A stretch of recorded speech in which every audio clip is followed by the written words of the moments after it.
ॐ नमो भगवते वासुदेवाय।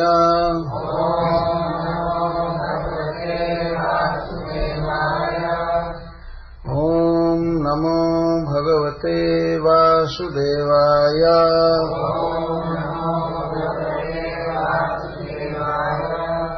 ॐ नमो भगवते वासुदेवाय।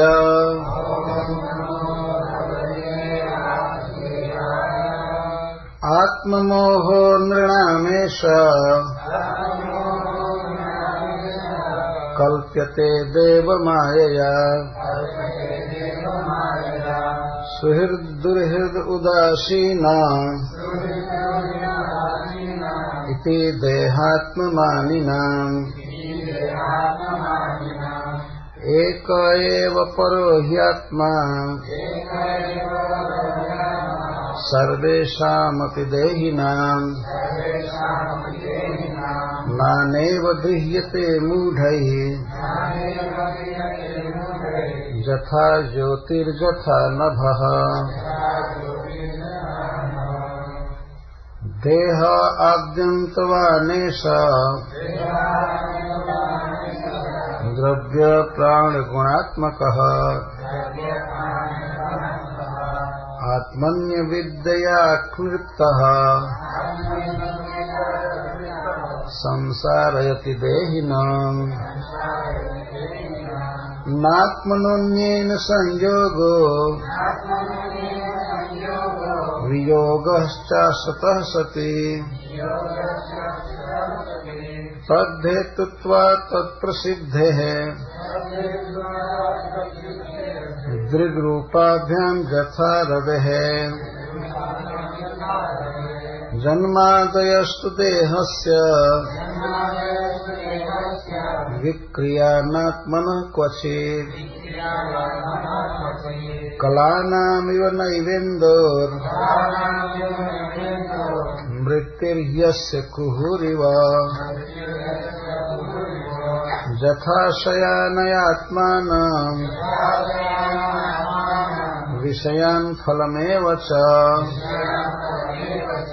अनुभुङ्क्तेऽप्यस्यत्यर्थे तथाप्नोत्यबुधो भवान्। तस्मादज्ञानिजं शोकम् आत्मशोषविमोहनम् तत्त्वज्ञानेन निर्हृत्य स्वस्था भव शुचिस्मिते। एवं भगवता तन्वी रामेण प्रतिबोधिता। वैमनस्यं परित्यज्य मनो बुद्ध्या समादधे। आत्ममोहः आत्मा के विषय में अज्ञान, मनोभ्रम। नृणाम मनुष्यों का। ऐसा यह कल्प्यते संभव होता है। देव माया भगवान की माया से। सुहृद हितैषी, दुर्हृद शत्रु। उदासीना और उदासीन इति इस प्रकार का विचार। देहात्ममानिनाम देह को मैं मानने वालों का।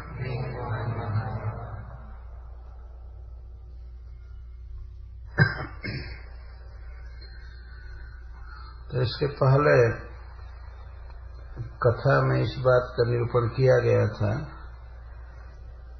जब भगवान हाथ में खड्ग लेकर रुक्मी का वध करने चले, तब श्री रुक्मिणी जी घबरा गई। उनका मुख सूख गया शोक के मारे, सारे अंग कांपने लगे। कातरता से उनका श्रृंगार बिगड़ने लगा, फूल की माला और भी हार भी विश्वस्त होने लगे। उन्होंने अपने प्रियतम भगवान के चरणों को पकड़ लिया और प्रार्थना करने लगी, रोने लगी कि हमारे भाई को छोड़ दीजिए। परंतु भगवान ने रुक्मी का वध तो नहीं किया, परंतु उसे विरूप किया, उसके केस काटकर। इस बात से भी रुक्मिणी जी बहुत दुखी हुई थी। तो रुक्मी के प्रति जो सहज सद्भाव है रुक्मिणी जी का अपने भाई के प्रति, वह किस प्रकार अज्ञान से उत्पन्न हुआ है, इसको बलराम जी समझाना चाहते हैं भगवान। इस प्रकार का विचार यह तुम्हारे बुद्धि का भ्रम है, तब एयम विषमा बुद्धि, तुम्हारी यह बुद्धि ठीक नहीं है, इस तरह का विचार करना। इस पर रुक्मिणी जी मान लीजिए प्रश्न कर, यह कैसे? यदि मैं अपने भाई को सुहृद मानती हूं तो यह हमारी बुद्धि असमीचीना कैसे, कैसे गलत? ऐसे वो बोल नहीं सकते हैं बलराम जी के सामने, लेकिन एक अर्थ को प्रकाशित करने के लिए इस प्रकार की संभावना व्यक्त की जाती है। श्रीपाद श्रीधर स्वामी भागवत की टीका लिखे हैं तो इसी विधि से लिखे, प्रश्न उत्थापित करते जाते हैं। कैसे हम माने कि हमारा ये भ्रम है? क्या भाई के प्रति इतना स्नेह दिखाना और उसका केस काटने पर रोना यह अज्ञान है? प्रश्न हो सकता है ना। संसार में तो अन्य लोग इस बात को कहेंगे, वाह कितनी अच्छी बहन है, भाई इतना विरोध किया फिर भी बहन बहुत महान है। ठीक है, इस प्रकार का विचार करना, लेकिन केस काट दिए जाने पर इस तरह रोना, शोक में डूब जाना, यह उचित नहीं था। और वह अभी रुक्मी जैसे भाई के लिए इस बात को श्री बलराम जी यहाँ व्यक्त कर रहे हैं। यह केवल रुक्मिणी जी की बात नहीं है, वो तो भगवान की प्रिया है, उनमें क्या अज्ञान होगा। वास्तव में श्रीमद् भागवतम में ये जो प्रसंग दिए गए हैं, खासकर जहाँ तत्व ज्ञान दिया जाता है, सब हम लोगों को दिया गया है। ये मानना चाहिए कि भगवान श्री बलराम जी हम लोगों को ज्ञान दे रहे हैं। ऐसा नहीं है कि भगवान केवल लीला करते हैं, युद्ध करते हैं, बाकी बोलते नहीं हैं। बीच बीच में वो ज्ञान देते जाते हैं। जैसे भगवान श्री कृष्ण कुरुक्षेत्र के युद्ध में अपने मित्र को समझा रहे हैं, तो वह समझाना समग्र मानव जाति के लिए सबसे बड़ा ज्ञान कोश हो गया। तो इसी प्रकार यहाँ भगवत प्रिया रुक्मिणी देवी को समझा रहे हैं भगवान बलराम जी, लेकिन उनका आशय है संसार को ज्ञान देना। तो ये समझा रहे हैं कि संसार में जो जीव की भावना हो रही है कि यह मेरा सुहृद है, यह हमारा अपना व्यक्ति है, और वह दुर्हृद है, वह पराया है, शत्रु है, अथवा वह तटस्थ है, न्यूट्रल है, इस प्रकार का विचार देह को मैं मानने वालों का होता है। इति देहात्म मानिना। देहात्म मानी का अर्थ है देह को ही आत्मा जो मानता है वह देहात्म मानी। इन शब्दों को समझना चाहिए। एक बार गांव में मैं बारंबार इस शब्द का प्रयोग कर रहा था, देहात्म बुद्धि, देहात्म बुद्धि, देहात्म बुद्धि। कई बार गीता पर प्रवचन कर रहा था तो ऐसे इस शब्द को कह रहा है। तो एक व्यक्ति कथा प्रवचन सुनने के बाद कहा, तो महाराज यह ज्ञान केवल देहात में है, शहर में नहीं है। हम तो मुक्त हो गए, वो बेचारा इतना भी नहीं समझ रहा था।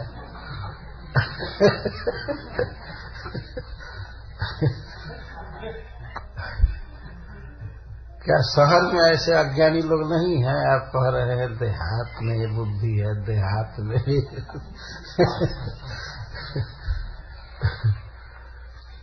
तो जो फिलोसफिकल शब्द हैं, टर्म है शास्त्रों में, बहुत बड़ी बात को छोटे से कोड में कह देते हैं। देहात्म बुद्धि, देह में आत्मभाव, मैं यह देह हूं, देह से मैं पृथक हूं और देह के धर्मों से बिल्कुल मैं अलग हूं। इस बात की जानकारी बहुत कम लोगों को इस संसार में है। देह जन्म लेता है, आत्मा जन्म नहीं लेता है। भगवान गीता में यहीं से प्रारंभ करते हैं ज्ञान। न जायते मृते वा कदाचित् नायं भूत्वा भविता वा न भूयः अजो नित्यः शाश्वतोऽयं पुराणो न हन्यते हन्यमाने शरीरे। यह आत्मा नित्य है। नित्य काल से बहुत पहले से ही है, अनादिकाल से अनंत काल तक रहेगा। शरीर पहले नहीं था और नहीं रहेगा बाद में। शरीर सब समय नहीं था। यह तो देखा जाता है, बच्चे जन्म लेते हैं तो कितना छोटा छोटा होते हैं, और यह भी पता चलता है कि कब से उनका शरीर बनना गर्भ में प्रारंभ हो रहा है। डॉक्टरों को तो विशेष रूप से पता होगा कितना छोटा शरीर बनना चालू होता है, धीरे धीरे कितने महीने लग जाते हैं। परंतु आत्मा इस तरह से बनता नहीं है, वह है। न जायते शरीरम तो जायते, शरीर तो जन्म लेता है परंतु आत्मा जन्म नहीं लेता है, वो पहले से ही रहता है। ठीक है, न जायते परंतु मृत्यते, किम क्या मरता है? भगवान कहते न जायते न मृत्यते कदाचित, कभी भी ये जन्म नहीं लिया है और न कभी मर सकता है। और शरीर निश्चित जन्म लिया है और मरना निश्चित है। जब तक से ही ध्रुवम जन्म में तस्य, शरीर तो जाएगा। न जायते मृत्यते वा कदाचित् नायं भूत्वा भविता वा न भूय। नायं भूत्वा, यह कभी हुआ नहीं है। मनुष्य सोचेगा कि आखिर कभी तो आत्मा का जन्म हुआ होगा। भगवान कहते नहीं, ऐसा कभी भी समय नहीं था जब ये हुआ, और न तो आगे होगा और न तो इसमें भूया हो रहा है। शरीर वर्तमान में भी हो रहा है। डॉक्टर लोग बताते हैं कि इसके सेल्स कैसे कैसे नष्ट होते रहते हैं, नए बनते रहते हैं। इसको भूया कहते हैं। हो रहा है, शरीर बढ़ रहा है, चल रहा है धीरे धीरे, कुछ इसमें विक्रियाएं हो रही हैं। लेकिन आत्मा इस तरह नहीं है। न तो कभी जन्म लिया है, न हुआ है, न आगे ऐसा होगा कि होगा, और न तो इस समय कुछ बढ़ रहा है या घट रहा है। भूया न भूत्वा न भविता न भूया। फिर उसी को भगवान कह रहे हैं अजः नित्य शाश्वतोयम पुराण। यह अज है, नित्य है, शाश्वत है, पुराण है। पुराण मतलब अनादिकाल से है। न हन्यते हन्यमाने शरीर, शरीर के नष्ट होने पर यह नष्ट नहीं होता। यह प्रत्येक व्यक्ति के का अपना ज्ञान है। हम लोग बहुत बहुत बात जानते हैं। जैसे मान लीजिए अमेरिका का नक्शा कोई देख करके धड़ाधड़ बतावे कि ये स्थान यहाँ है, ये है, वो है, बिना देखे भी। यह भारतवर्ष का ज्ञान, मेरे कहने का मतलब है कि मान लीजिए उसको ज्ञान हो ज्योग्राफी का, भूगोल, ये सब ऐसे ऐसे, फिजिक्स का ज्ञान है, रसायन शास्त्र का ज्ञान है, केमिस्ट्री का सब ज्ञान। वो कह सकता है हमको ये ज्ञान है, वो ज्ञान है। और कोई पूछे कि तुम कौन हो, ये जानते हो? तो वो नहीं बता पाएगा कि मैं कौन हूं।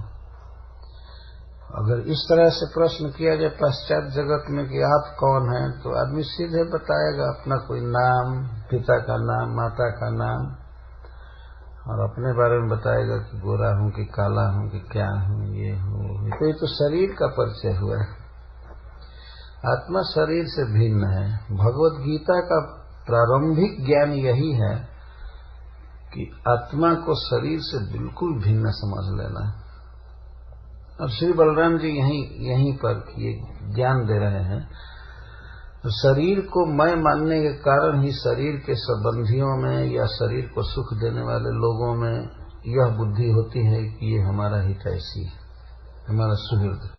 देह, भगवान ऋषभदेव ने कहा है कि यह देह आत्मा को दिया जाता है उसको दुख देने के लिए।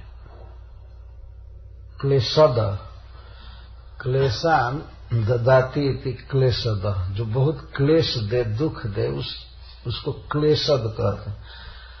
अपने पुत्रों को उपदेश करते हुए भगवान ऋषभदेव कहते हैं कि बेटा यह देह क्लेश देने के लिए है।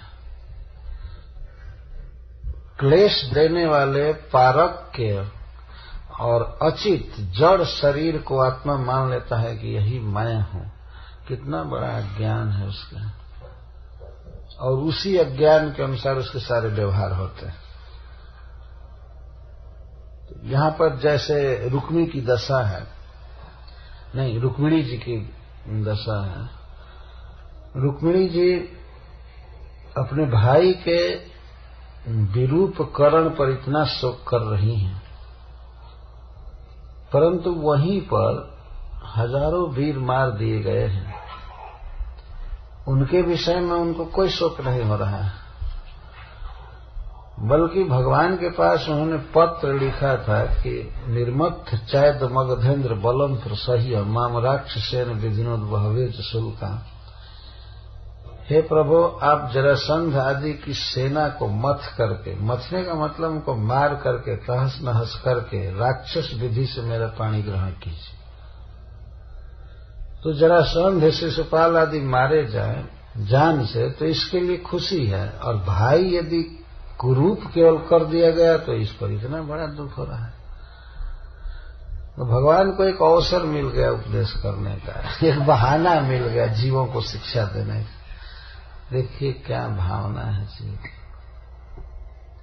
तो सबसे पहले श्री बलराम जी ने यह कहा कि तुम्हारी यह बुद्धि ठीक नहीं है, इस प्रकार की भावना करना। तो 3 कारण बताया श्री बलराम जी ने कि क्यों तुम्हारी बुद्धि ठीक नहीं है। इसलिए कि प्राणियों में जो दुर्हृद हैं, वास्तव में तुम्हारे अहितकारी हैं, उन्हीं में तुम सुहृद की भावना कर रहे हो। तुम्हारे जीवन में सबसे बड़ा अहित करने वाला तो रुक्मी हुआ, भगवान के साथ संबंध होने में बाधक बना। इस तरह से क्या क्या कृष्ण को मारने आया, प्रतिज्ञा करके आया है ना राजाओं की सभा में कि कृष्ण की हत्या करके अपने बहन को लौटाऊंगा, यह कह करके आया, और आने के बाद भी प्रयास किया है। तो यह तुम्हारा दुर्हृद है, अहितकारी है, लेकिन इसमें तुम सुहृद भावना कर रही हो, तो यह तुम्हारी बुद्धि ठीक नहीं है। और दूसरी बात यह है कि तुम ये सोच रही हो कि इसका अच्छा होना चाहिए, इसका भद्र होना चाहिए। तो रुक्मी का भद्र तो यही है ना कि कृष्ण को नहीं रहना चाहिए संसार में, या तुम्हारा विवाह भी कृष्ण से नहीं होना चाहिए, यही उसका भद्र है ना। तो अगर ऐसा किया जाए तो और सबका अभद्र ही हो जाएगा, जो वास्तव में सुहृद हैं उनके खिलाफ ये होगा।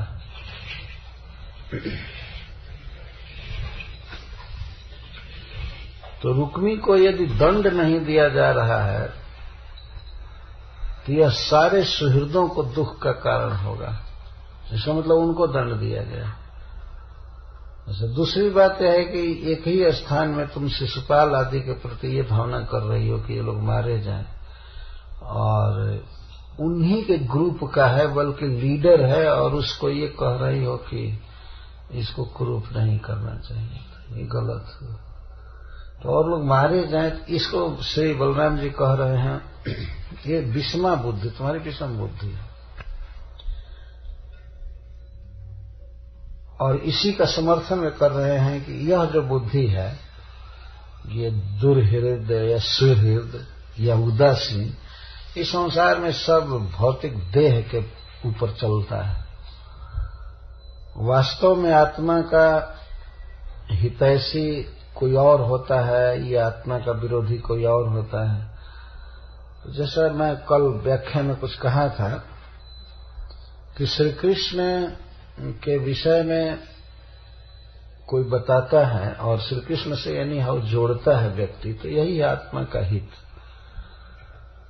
अन्यथा जीव को उसके स्वरूप में करने के अतिरिक्त और जो भी सहायता है वह सब बेकार है। जैसे भागवत में उदाहरण दिया गया है, हरि भी साक्षात भगवान शरीरिणाम आत्मा झसाड़ामेव तोयमीप्सितम् हित्वा महांस्तम यदि सज्जते गृहे तदा महत्वम वैसा दंपति नाम। प्रहलाद महाराज कहते हैं भगवान नरसिंह देव से कि हे प्रभु, जीवों के लिए आप वैसे आवश्यक हैं जैसे मछलियों के लिए जल आवश्यक है। जल से बाहर करके मछली को किसी भी उपाय से सुखी नहीं किया जा सकता। ये स्वरूप है मछली का कि जल में सुखी रहेगी, यही उसका स्वरूप है। परंतु उसको जल में न रख करके, उसके स्वरूप को न पहचान करके कोई व्यक्ति बहुत सौहार्द भाव से मछली को सुखी करने का दूसरा प्रयास करे तो सारे प्रयास विफल होंगे, मछली सुखी नहीं होगी।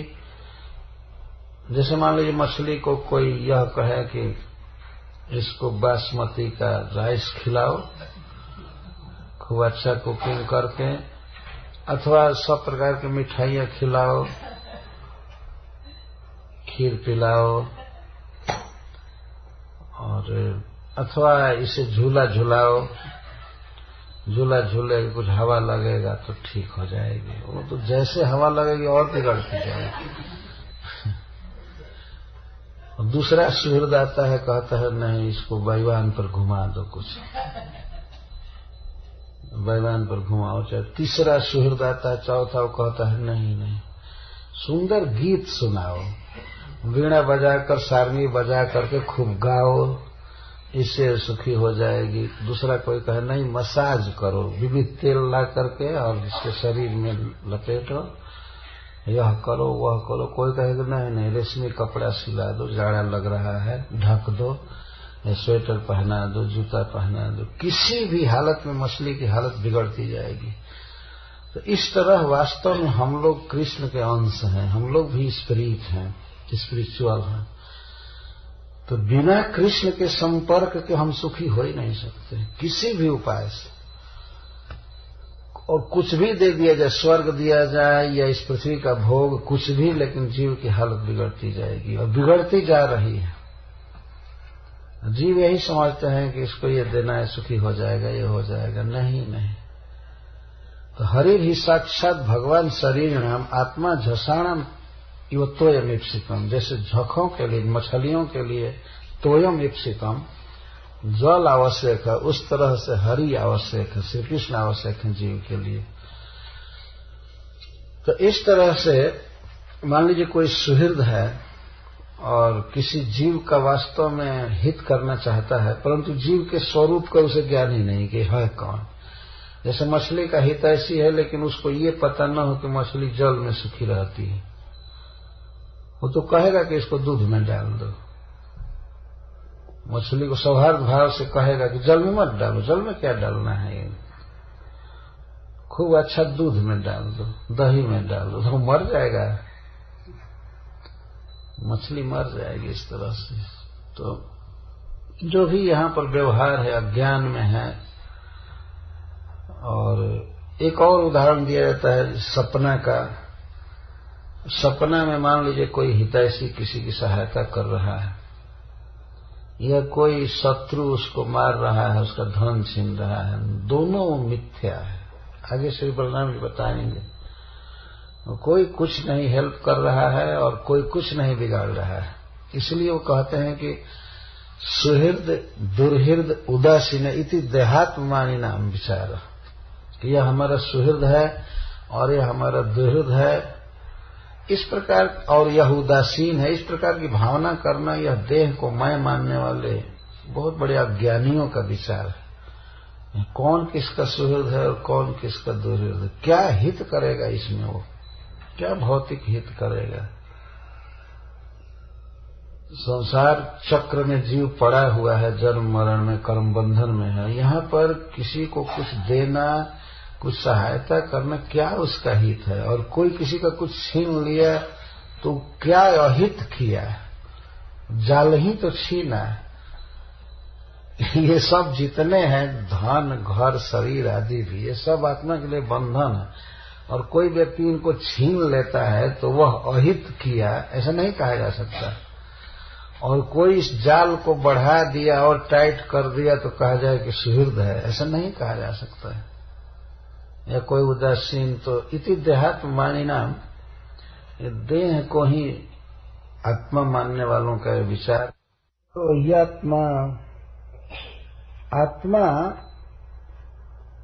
एक ही है, एक का यहाँ अर्थ है एक समान रहने वाला, और परह का अर्थ है शुद्ध। यहाँ परह का अर्थ है, परह का डायरेक्ट ये अर्थ है कि देह से भिन्न, परह। आत्मा पर है अर्थात शुद्ध है बिल्कुल।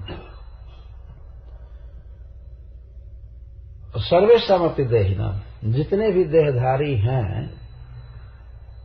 84 लाख योनियों में जितने भी देहधारी हैं, प्रत्येक देह के भीतर आत्मा वास्तव में बिल्कुल शुद्ध रूप में है और एक है। लेकिन नानेव गृह्यते मूढ़ तथा ज्योतिर्यथा नभः, लेकिन जो मूढ़ हैं, ना समझ हैं, वे आत्मा को अनेक रूप में ग्रहण करते हैं। जैसे एक शरीर में एक आत्मा है, तो वही आत्मा वृक्ष शरीर में जाता है या पशु शरीर में जाता है, अथवा मनुष्य शरीर में भी है, तो उस आत्मा को कोई मानता है कि हमारा शत्रु है, कोई मानता है कि हमारा मित्र है, कोई मानता है कि उदासीन है। आत्मा जैसा है वैसा है, शरीर से बिल्कुल भिन्न है, परंतु एक जीव के प्रति लोगों की भिन्न भिन्न भावना होती है। इसलिए श्री बलराम जी कहते हैं मूढ़, जो नहीं जानते हैं आत्मा के स्वरूप को, वे आत्मा को बहुत प्रकार से वर्णन करते हैं, शरीर के अनुसार वर्णन करते हैं। जैसे शरीर काला है तो वो समझते हैं कि वो काला व्यक्ति है, आत्मा भी काला है। तथा कथित ज्ञानियों के समाज में इस बात की चर्चा होती है। जब जडभरत जी पालकी ढो रहे थे राजा रहुगण की, तो राजा रहुगण एक तर्क में कह रहे हैं कि हम तो ऐसा समझते थे कि शरीर के अनुसार आत्मा है, यदि राजा का शरीर है तो आत्मा भी राजा ही है, कंगाल का शरीर है तो आत्मा कंगाल। और उन्होंने जोर भी दिया इस बात पर कि भले आत्मा प्रकृति से परे हो, परंतु प्रकृति के संग में है, शरीर के संग में है, तो शरीर का प्रभाव तो उस पर पड़ेगा ही, तो अछूता कैसे रह सकता। यहाँ पर भगवान कह रहे हैं कि पर शुद्ध है आत्मा, शरीर से बिल्कुल भिन्न है। शरीर चाहे कटे, सड़े, गले, काला हो, गोरा हो, अमेरिकन हो, इंडियन हो, कुछ भी हो, आत्मा पर थोड़ा भी अंतर नहीं पड़ता है, बिल्कुल शरीर से परे है। इसलिए भगवान गीता में इस बात को और ज्यादा विस्तार से कहते हैं, नैनम छिंदन्ति शस्त्राणि नैनम दहति पावकः न चैनम क्लेदे अंत्यापो न शोषयति मारुतः। इसको हवा नहीं सुखा सकता, जल गीला नहीं कर सकता, अस्त्र शस्त्र काट नहीं सकते और अग्नि जला नहीं सकते, कुछ भी नहीं कर सकता। यही है पर, शुद्ध आत्मा रहता है। परंतु मूढ़ जन आत्मा को शरीर के अनुसार देखते हैं, देश के अनुसार देखते हैं, काल के अनुसार देखते हैं, इस तरह मूढ़ है। गीता में भगवान इस शब्द का प्रयोग करते हैं, शरीरम जदवाप्नोति जच्चाप्युत्क्रामतीश्वरः, ऐसे कहते हैं। और हाँ, दूसरे श्लोक में भगवान कहते हैं कि उत्क्रांतम स्थितम वापि भुंजानम वा गुणान्वितम विमूढ़ानानुपश्यन्ति पश्यन्ति ज्ञान चक्षुषः। किस तरह जीव उत्क्रामंतम शरीर छोड़ता है, उत्क्रामंत स्थितम वापि, या शरीर में आत्मा रह रहा है अथवा शरीर को छोड़ता है, और शरीर में रह करके भुंजानम व गुणान्वितम, देह में अविष्ट होकर किस तरह विषयों को भोगता है इंद्रियों के द्वारा, तो विमूढ़ा नानुपश्यन्ति, विमूढ़ लोग इसे नहीं जान पाते। विमूढ़ का अर्थ प्रभुपाद जी गधा किए हैं एकदम। मनुष्यों में इतना डल है, कि उनको सीधे ऐश कहते हैं। तो विमूढ़ गधे नहीं समझ पाते, वो शरीर को ही आत्मा मानते हैं। जानते हैं कि शरीर ही सब कुछ है और शरीर गया तो चला गया।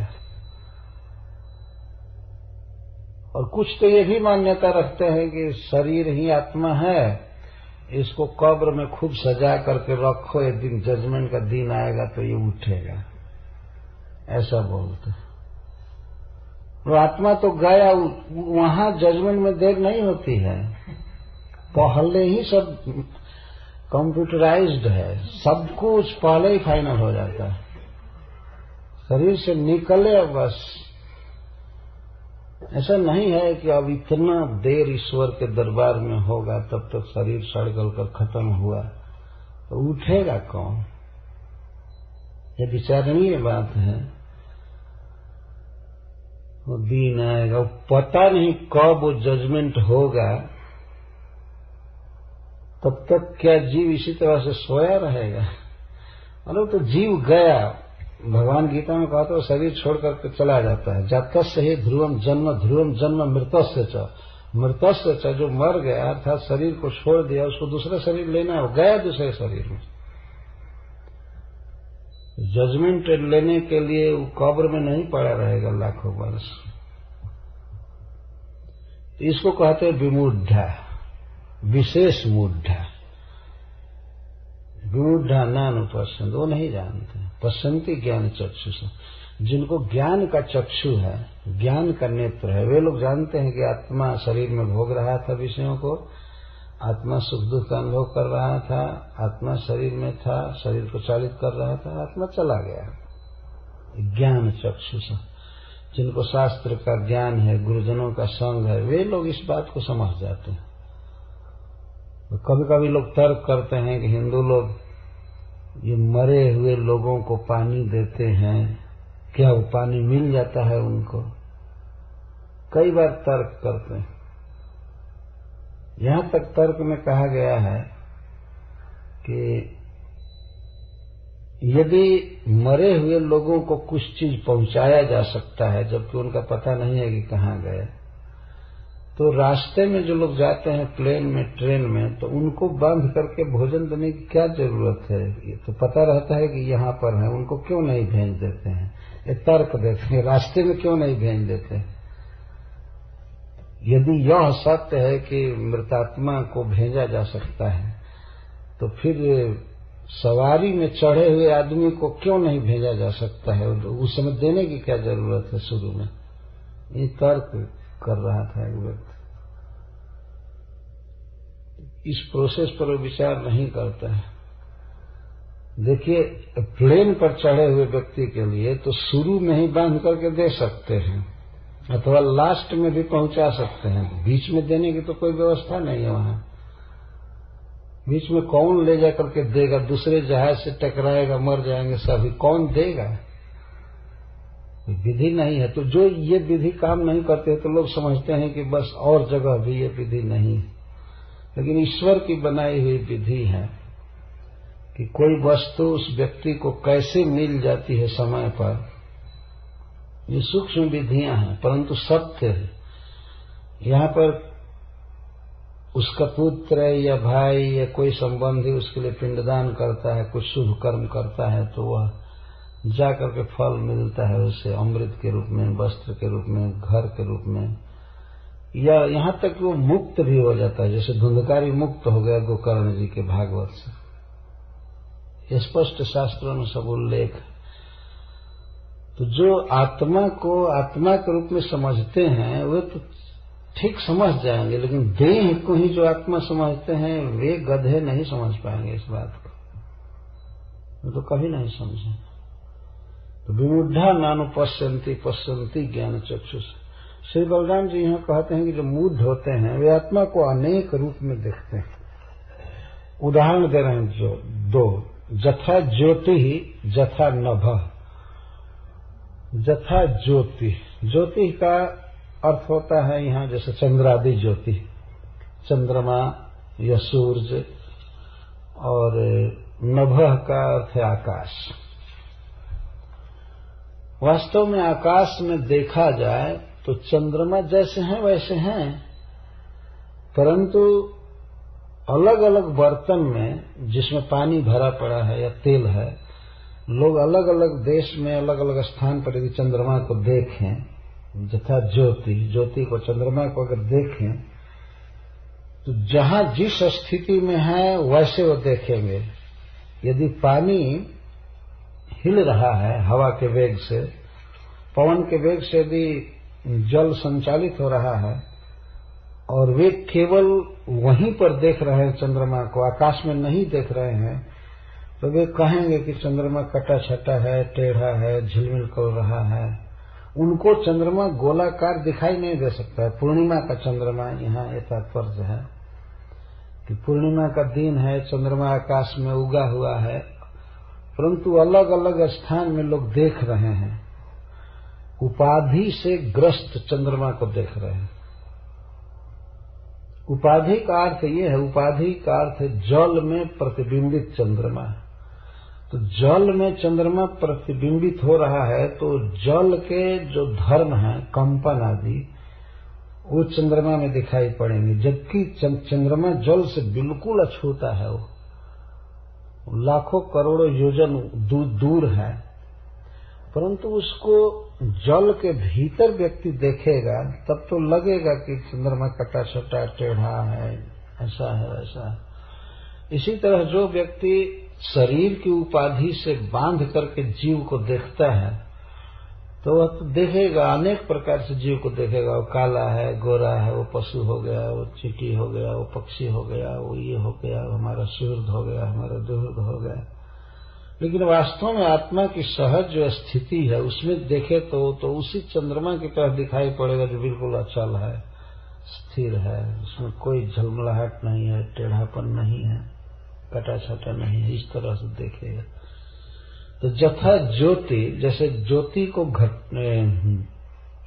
उदकादिशु श्री सिद्धेश्वर स्वामी जी कहते हैं, यदि चंद्र के प्रतिबिंब को या सूर्य के प्रतिबिंब को जल आदि में देखेगा तो वो व्यक्ति नहीं समझ पाएगा। तो दोनों तरह से अज्ञान छा जाता है।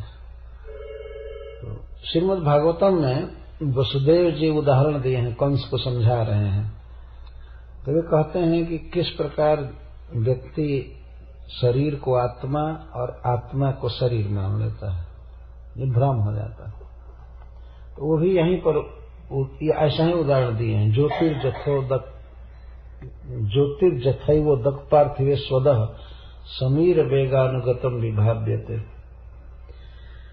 जैसे किसी बर्तन में हम जल लें रात्रि के समय और बाहर हो और चंद्रमा उगा हो, तो जल में हम देखते हैं कि चंद्रमा दिखाई पड़ रहा है, लेकिन चंद्रमा जल के गुण से अविष्ट दिखाई देगा। जल पर हवा चल रहा है और हवा के वेग से जल हिल रहा है, तो जल के हिलने से चंद्रमा का जो प्रतिबिंब है वो बहुत कंपनशील दिखाई देगा।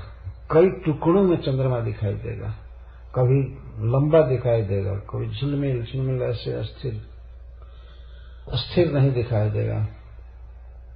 और इसके साथ ही साथ एक और बात हम लोग देखते हैं कि जल चमकता हुआ दिखाई देता है। चंद्रमा टेढ़ा दिखाई देता है कांपता हुआ, और जल चमकता हुआ दिखाई देता है। तो जल में जो चमक है वह जल की चमक नहीं है, वो चंद्रमा की चमक है। लेकिन चंद्रमा में जो टेढ़ापन दिखाई दे रहा है, कटा छटा दिखाई दे रहा है, वो चंद्रमा का धर्म नहीं, वो जल का धर्म है। तो जल जो है वो शरीर स्थानीय है और चंद्रमा आत्मा स्थानीय है। तो जैसे जल में अपनी चमक नहीं है, चंद्रमा की चमक है, उसी तरह से इस शरीर में जो चेतना है यह शरीर का धर्म नहीं है, ये शरीर की चेतना नहीं है, आत्मा की चेतना इसमें रिफ्लेक्ट हो रही है। आत्मा है इसलिए हाथ चल रहा है, पैर चल रहा है, आंख देख रही है, कान सुन रहा है, नाक सूंघ रही है। तो जैसे जल में चमक होती है, वो जल की चमक नहीं होती है। यदि चंद्रमा हट जाए या पर्दा डाल दिया जाए तो जल नहीं चमकेगा। उसी तरह से आत्मा को शरीर से अलग कर दिया जाए तो फिर शरीर में कोई चेतना नहीं रह जाएगी। तो यह है आत्मा के धर्म को शरीर पर आरोपित करना। आत्मा का धर्म है ज्ञान और आनंद, सहज आनंद। सहज आनंदमय आत्मा है और ज्ञानमय है। तो शरीर को हम लोग समझते हैं कि यह चेतन है और यह आनंदमय है। इसमें जो भी आनंद की अनुभूति हो रही है वास्तव में वो आत्मा की अनुभूति है, वो आत्मा के कारण आनंद है। इसी कारण से श्रील वसुदेव जी कहते हैं कि यहाँ तक कि सूअर के शरीर में भी जब आत्मा रहता है तो आत्मा का आनंदांश विकीर्ण होता है देह में, इसीलिए वही देह व्यक्ति को बहुत प्रिय लगता है, कोई भी हो, क्योंकि आत्मा उसके साथ है। किसी बर्तन में आग का गोला रखा जाए तो बर्तन को उत्तप्त कर देता है, उसी तरह से आत्मा शरीर में है, मन में है, अतः वह शरीर को आनंदमय कर देता है। यह आनंद शरीर का नहीं, आत्मा का है। अच्छा, तो जैसे अभी दूसरा उदाहरण है किस तरह शरीर के धर्म को आत्मा पर आरोपित करते हैं। तो जैसे चंद्रमा कटा छटा दिखाई देता है, झलमल कंपन युक्त दिखाई देता है, उसी तरह से शरीर के धर्मों को हम लोग आत्मा पर आरोपित करते हैं। आत्मा वास्तव में आनंदमय है, चिन्मय है, लेकिन शरीर के धर्म को आरोपित करते हैं। शरीर काला, आत्मा काला है, आत्मा ये पक्षी है, आत्मा यह है, आत्मा वह है, आत्मा यह है, आत्मा वो नहीं है।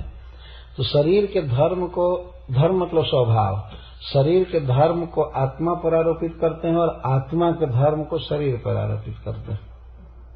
ये दोनों तरफ से भ्रम होता है। इसको श्री बलराम जी यहाँ कहते हैं मूढ़ नानेव गृह्यते। जो मूढ़ होते हैं वे लोग आत्मा को अनेक प्रकार से देखते हैं।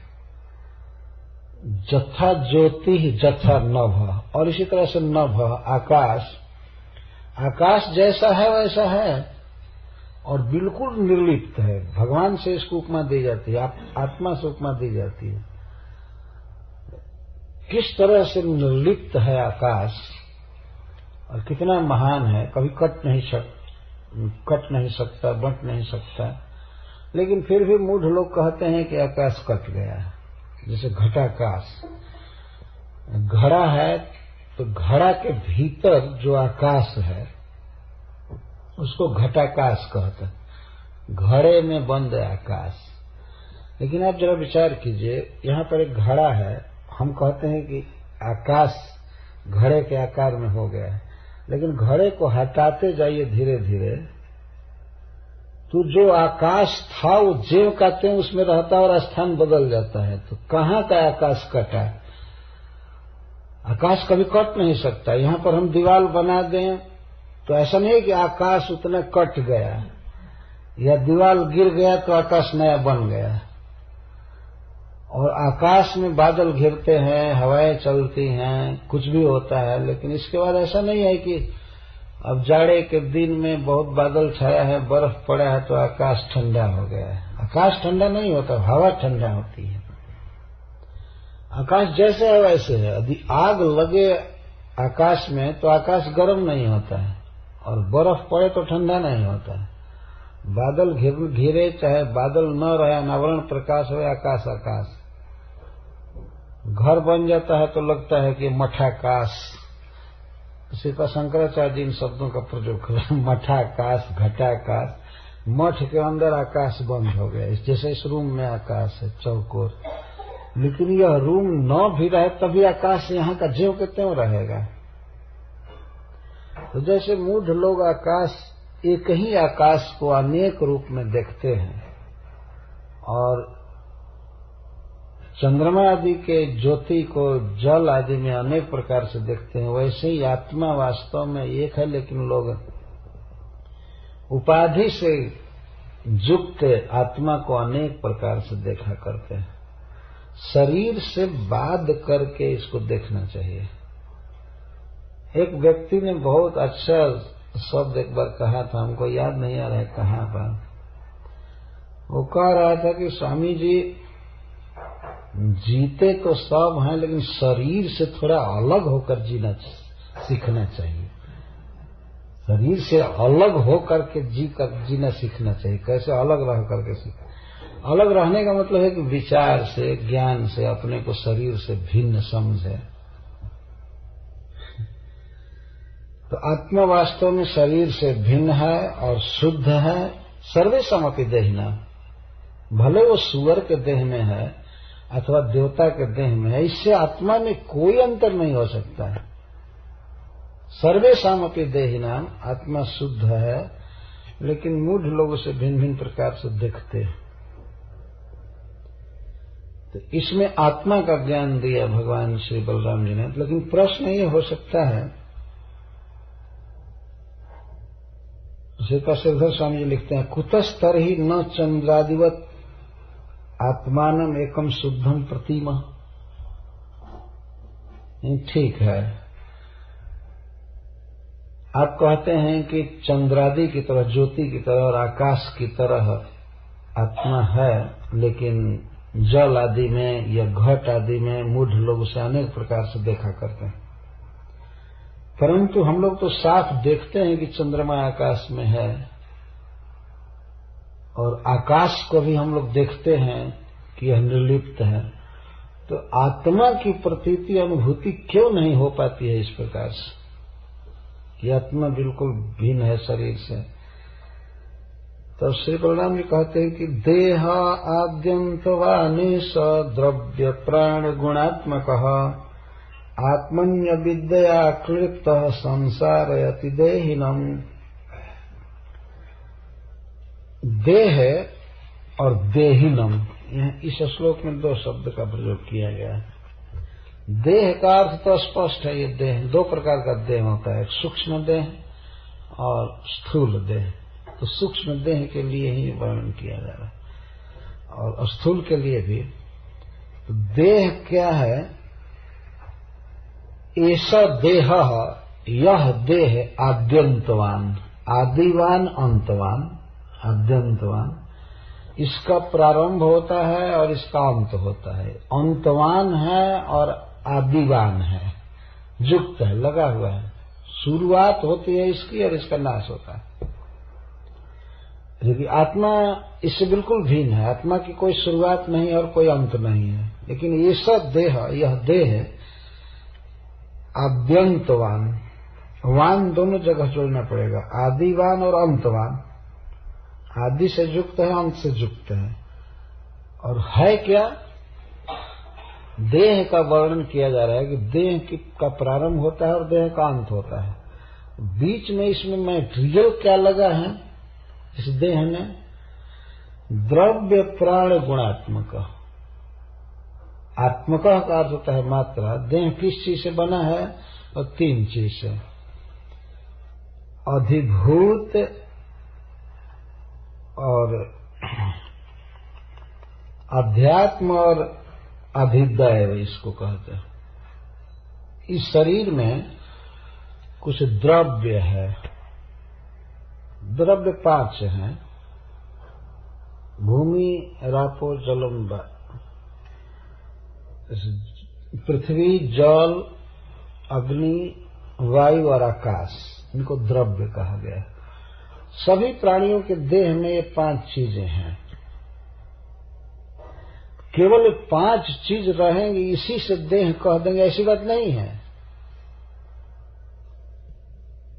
इसी के कारण ये देह नहीं है। जैसे मान लीजिए किसी बस में लोहा लगा है, रबड़ लगा है, शीशा लगा है, तो ये सारे सामान एक जगह ला करके रख दिए जाए तो इससे तो कोई ये नहीं कहेगा कि ये बस है या एक कार है। सामान रख देने से ही नहीं होगा। तो इस शरीर में केवल अगर यह कहा जाए कि 5 तत्वों से बना हुआ है, 5 तत्व इसमें होते, इसी से शरीर नहीं हो जाता है। और क्या चाहिए? प्राण। प्राण का अर्थ है इंद्रियां। इसमें इंद्रिय चाहिए। इंद्रियां रहेंगी तभी इसको देह कहा जाएगा, ऐसे नहीं कहा जाएगा।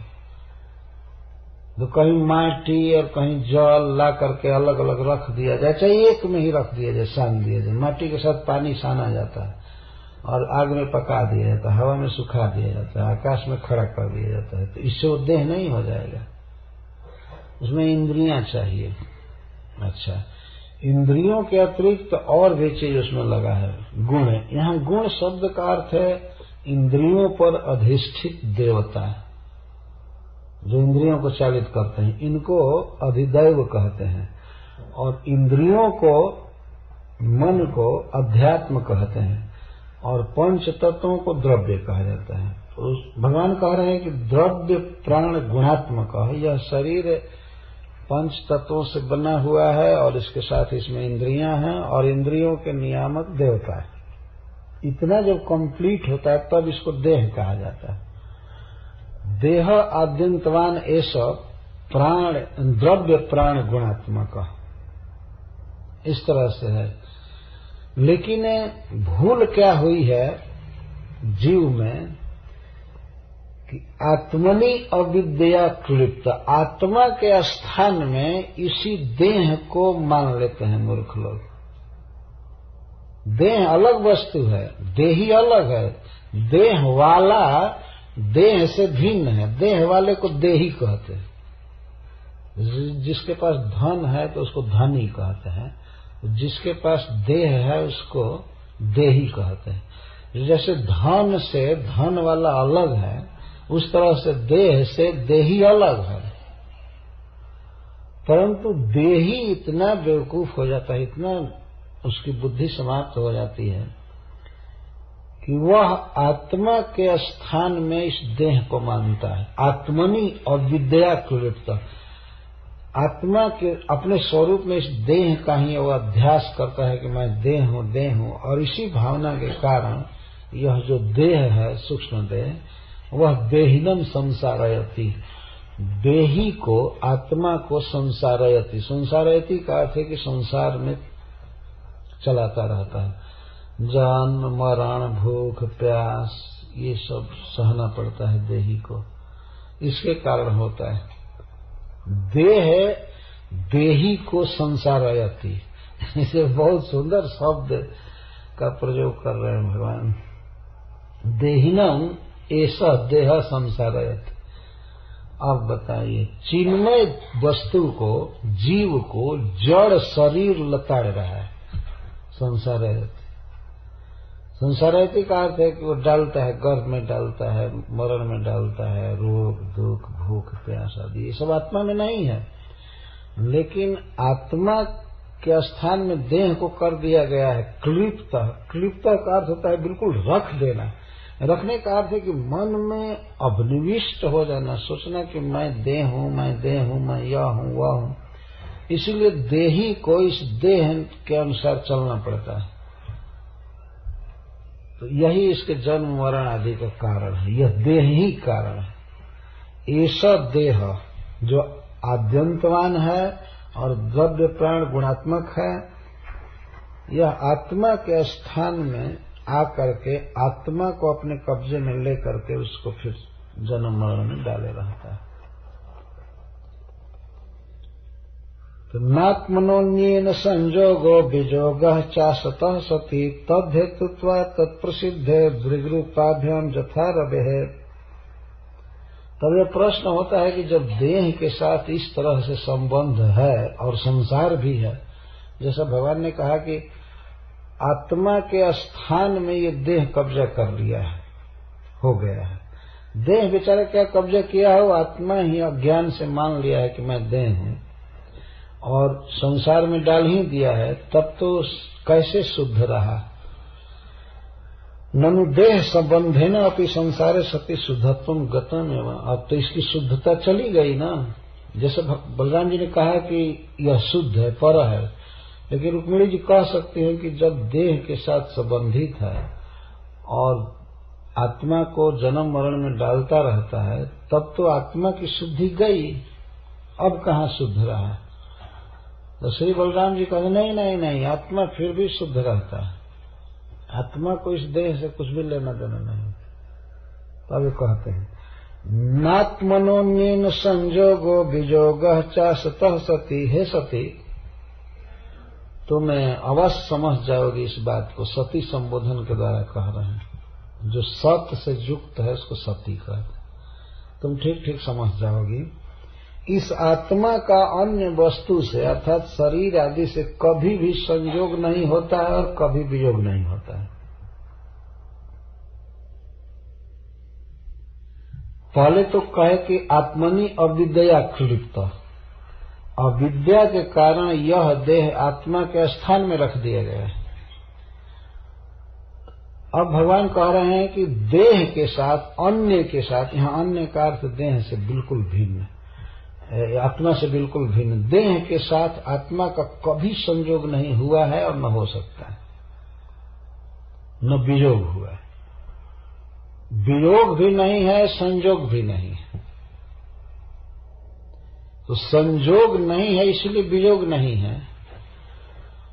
क्यों नहीं? क्योंकि एक तो देह अन्य चीज है, आत्मा से उसका कोई मेल ही नहीं है। वो चिन्मय वस्तु है, वो दिव्य, ये जड़ वस्तु है, इसलिए इसको अन्य कहा गया। जब दूसरी बात कहते असत, देह है असत है, ये है ही नहीं वास्तव में। असतः का अर्थ होता है संस्कृत में जो नहीं है उसका। तो जो नहीं है उस वस्तु से आत्मा का संबंध कैसे हो सकता है? आत्मा तो है। भगवान ने गीता में कहा ना सतो विद्यते भावो ना सतो विद्यते सतः, न भावो विद्यते सतः, उभयोरपि दृष्टान्तस्तनयोस् तत्वदर्शी भी। तत्वदर्शियों के द्वारा दोनों का रहस्य बिल्कुल जान लिया गया है। ना सतो विद्यते भावो, ना भावो विद्यते सतः। जो असत चीज है, चीज नहीं कहेंगे वास्तव में, जो असत है उसकी कभी सत्ता नहीं है। ना सतो विद्यते भाव, असतः भाव न विद्यते, भाव का अर्थ एग्जिस्टेंस। जो असत है उसका कभी एग्जिस्टेंस नहीं है, और जो सत्य है उसका कभी भी अभाव नहीं है, वो रहेगा ही रहेगा ही। तो आत्मा एक वस्तु है, शरीर कोई वस्तु नहीं है, ये असत है। यह तो आत्मा उसके साथ हो रहा है, तो आत्मा के प्रभाव से टिकता है, नहीं तो बिखर जाता है। देखा जाता है कि आत्मा शरीर को छोड़ करके चला जाता है तो शरीर फिर उस रूप में नहीं रह जाता है, यह बिखर जाता है, नष्ट हो जाता है। यह अपने आप में सब चीज नहीं है, इसका रूपांतरण हो जाता है, विक्रियाएं होती है, अनेक प्रकार से नष्ट हो जाता है। एक आत्मा लाखों लाख शरीर ग्रहण करता है और प्रत्येक शरीर विनाशी है, आद्यंतवान है, नष्ट हो जाता है। तो दो कारण से भगवान ये कह रहे हैं कि आत्मा का कभी संयोग नहीं होता है देह से। एक तो यह अन्य है, आत्मा का जो स्वभाव है उससे बिल्कुल भिन्न है, और दूसरी बात यह है कि यह नॉन एग्जिस्टेंट वस्तु है। ये शरीर है नहीं, पहले था नहीं, बाद में रहेगा नहीं। तो यह भी एक सिद्धांत है कि जो वस्तु पहले नहीं रही है और बाद में नहीं रहती है वह इस समय भी नहीं है, ये सिद्धांत है। पहले नहीं था और बाद में नहीं रहेगा, और वर्तमान में भी है नहीं, एक भ्रम हो रहा है। और आत्मा तो पहले से ही है।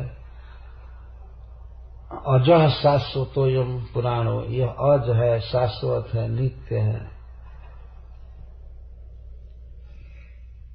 तो यह कैसे माना जाएगा? आत्मा को कहा जाता है कि वह अनेक शरीर धारण करता है, शरीर में बुढ़ापा का दुख भोगता है, ये भोगता है।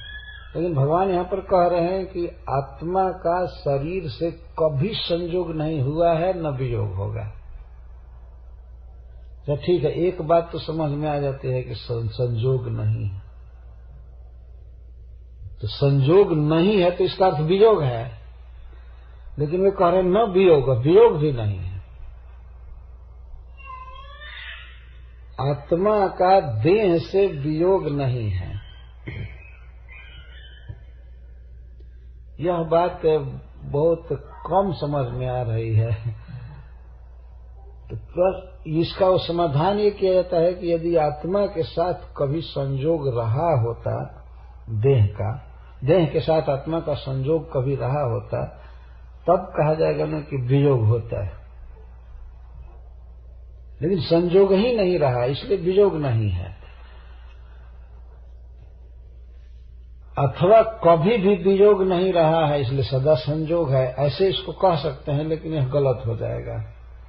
कभी भी आत्मा का इस शरीर से कोई संपर्क नहीं हुआ है और कभी यह दूर भी नहीं हुआ है आत्मा से। इसका मतलब यह है तब हेतुत्वा तब प्रसिद्ध दृढ़ रूपाभ्याम जथा रवे। उदाहरण द्वारा हम लोग समझ सकते हैं। वास्तव में शरीर से आत्मा का वियोग नहीं होता है। अगर शरीर से वियोग हुआ तो शरीर रहता ही नहीं है, उसको शरीर नहीं कहेंगे। और तब तक संजोग रहेगा नहीं, संजोग नहीं रहेगा, क्योंकि अन्य नहीं, बिल्कुल भिन्न है, तो संजोग भी नहीं है। तब हेतुत्वात्, तब आगे वो बता रहे हैं जैसे आंख है और कोई वस्तु है। हम लोगों की आंखें हैं, आंख से हम कुछ देखते हैं, वस्तु नाना प्रकार के देखते हैं, लेकिन इन दोनों के कारण सूर्य हैं। यदि सूर्य न उगे तो वस्तु हम देख नहीं पाएंगे, आंखों की शक्ति नहीं रहेगी, वो वस्तु भी दिखाई नहीं देंगे। प्रकाशक और प्रकाश्य दोनों की सत्ता एक प्रकार से नहीं रहती है। अच्छा, तब अब ये प्रश्न होता है कि क्या भगवान सूर्य का संजोग हमारी आंखों से होता है उन वस्तुओं से, अथवा वियोग होता है? वास्तव में सूर्य उगता है, बहुत वस्तुओं को प्रकाशित करके चला जाता है, लेकिन सूर्य का संपर्क, संजोग इन वस्तुओं से नहीं होता है, न आंख से होता है। सूर्य रोज चले जाते हैं। एक प्रकार से कह सकते हैं कि सूर्य का वियोग भी नहीं है, क्योंकि आंख को डायरेक्ट प्रकाशित कर रहा है और वस्तु को भी प्रकाशित कर रहा है, तो कहा जाएगा कि इनके साथ सूर्य का संजोग है। परंतु वास्तव में संजोग नहीं है और वियोग भी नहीं है, क्योंकि सूर्य के अभाव में अथवा किसी दीपक के अभाव में हम उस वस्तु को देख नहीं पाएंगे। आंखों की वो सत्ता नहीं मानी जाएगी, आंख में शक्ति नहीं रहेगी देखने की, न वो वस्तु प्रकाशित हो पाएगी। तो इसी प्रकार से जैसे सूर्य आंख को और वस्तु को दोनों को प्रकाशित करता है, उसी तरह से आत्मा जब किसी वस्तु के संपर्क में आता है तो उसमें चेतना भर देता है, तो जड़ शरीर भी संचालित होने लगता है और उसमें रहने वाले जैसे इंद्रियां आदि हैं वो भी सचेतन हो जाती हैं। देवता जो रहते हैं वो भी सचेतन हो जाते हैं, अन्यथा वे कार्य नहीं कर सकते। लेकिन जैसे सूर्य इन वस्तुओं को प्रकाशित करता है, आंख में देखने की शक्ति देता है, लेकिन फिर भी सूर्य निर्लिप्त है और चला जाता है, उसको इससे कोई मतलब नहीं। वैसे ही इस देह में आत्मा रहता है पर फिर भी नहीं रहता है, वो इतना निर्लिप्त है। इस शरीर में रहा, हाथ को चालित किया, पैर को चालित किया, कितना भाषण किया, बोला, लेकिन शरीर छोड़कर चला जाएगा।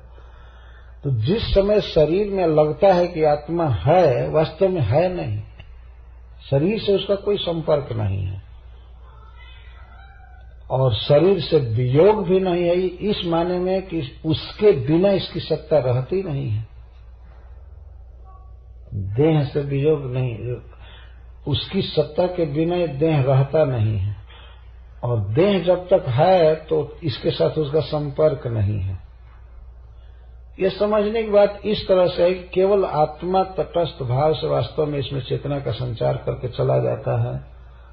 इस शरीर से वो प्रभावित नहीं होता है बहुत तरह से, जैसे सूर्य आंखों से और रूप से संसार के प्रभावित नहीं होते हैं। लाखों लाखों कोटि कोटि आंखें हैं और रूप हैं, लेकिन भगवान सूर्य आते हैं चले जाते हैं, उन पर इन सब का प्रभाव नहीं होता है, जबकि देखने की शक्ति वही देते हैं, वस्तुओं को प्रकाशित करते हैं, आंख में देखने की शक्ति देते हैं, लेकिन फिर भी चले जाते हैं।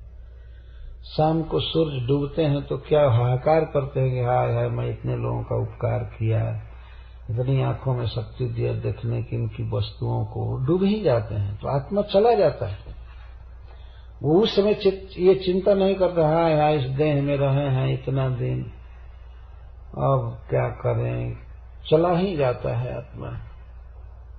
तो इस तरह से देह के साथ उसका कभी संजोग नहीं है, वियोग नहीं है। अच्छा, अब ये कह रहे हैं कि जन्मादेयस्तु देह से विक्रिया नात्मन क्वचित कलाना निव नैवेंद्र मृत्यु है कुहुरिव।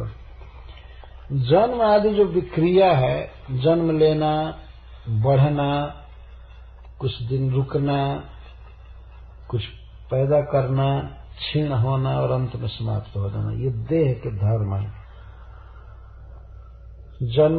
देह जन्म लेता है, बढ़ता है, कुछ पैदा करता है, कुछ दिन टिकता है, इसका क्षीण होता है, इसका पूरा पूरा नष्ट हो जाता है। इसको जन्मादय कहते हैं।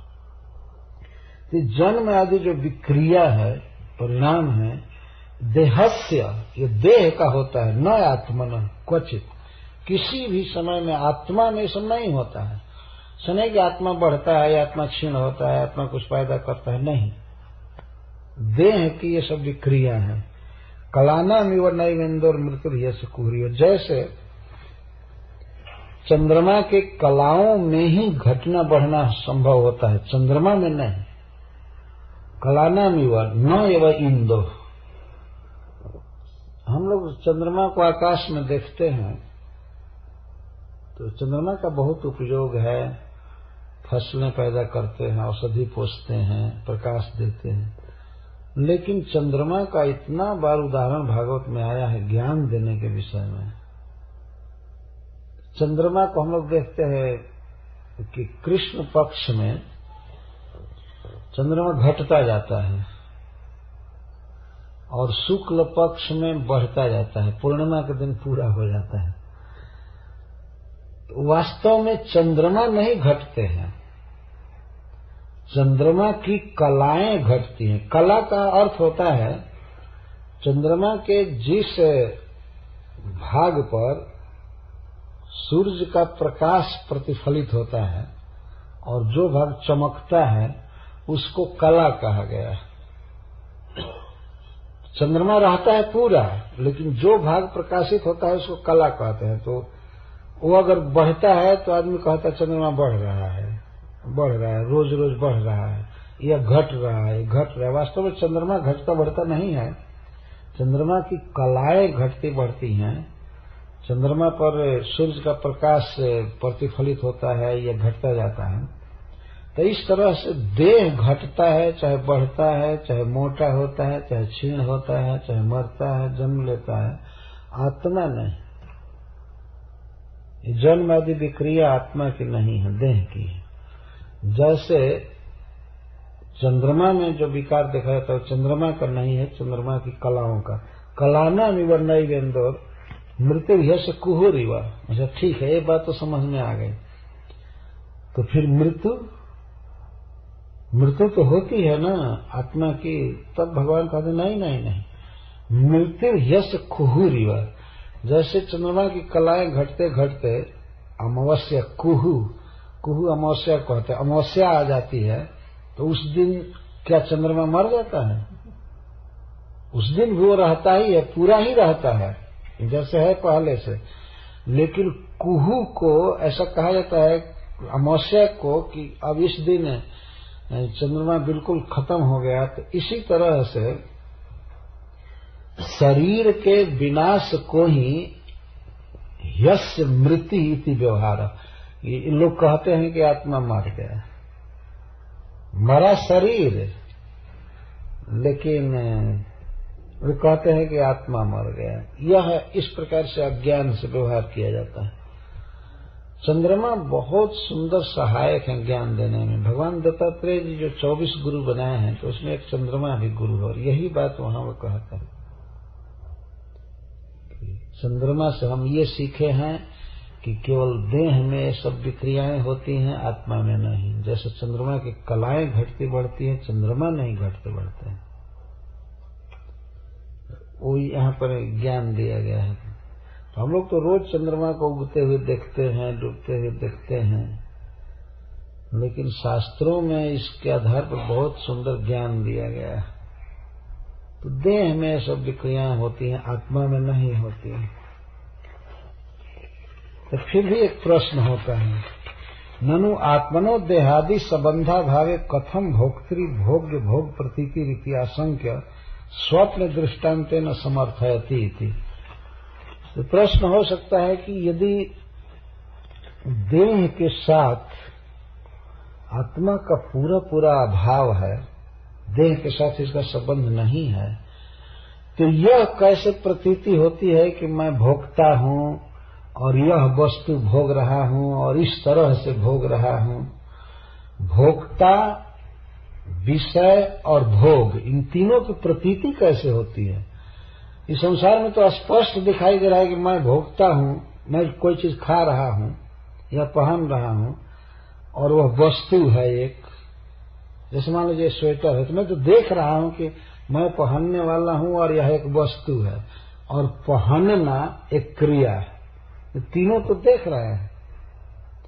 भोक्ता, भोग्य और भोग, इन तीनों की प्रतीति कैसे होती है जब है नहीं वास्तव में?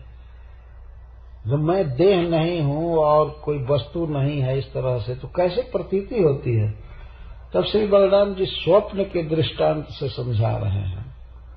जथा शयानात्मानं विषयान् फलमेव च अनुभुङ्क्तेऽप्य सत्यर्थे तथाप्नोत्यबुधो भवम्। जथा शयान, जैसे सोया हुआ व्यक्ति सपना देखता है तो वह तीन चीज देखता है, आत्मानं, विषयान्, फलम। सपना में वो देखता है कि मैं हूं भोक्ता, चाहे सुख भोक्ता चाहे दुख भोक्ता, वो अलग बात है, लेकिन अपने को देखता है सपना में मैं हूं और कुछ विषय हैं, कुछ भोग्य वस्तुएं हैं और फल भोग भी देखता है, सुख दुख आदि का अनुभव भी करता है। ये तीनों चीजों सपने में देखा करता है, जबकि तीनों वहां नहीं है। बिल्कुल सपने में तीनों नहीं है, न तो भोक्ता है और न तो वस्तुएं हैं और न तो वहां वो भोग की क्रियाएं हो रही।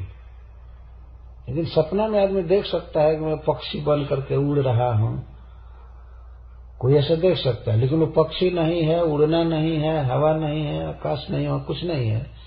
सोया हुआ व्यक्ति सपना में स्वयं ही अज्ञान से इन सब वस्तुओं का निर्माण कर लेता है, देखता है, लेकिन है नहीं वास्तव में कुछ भी।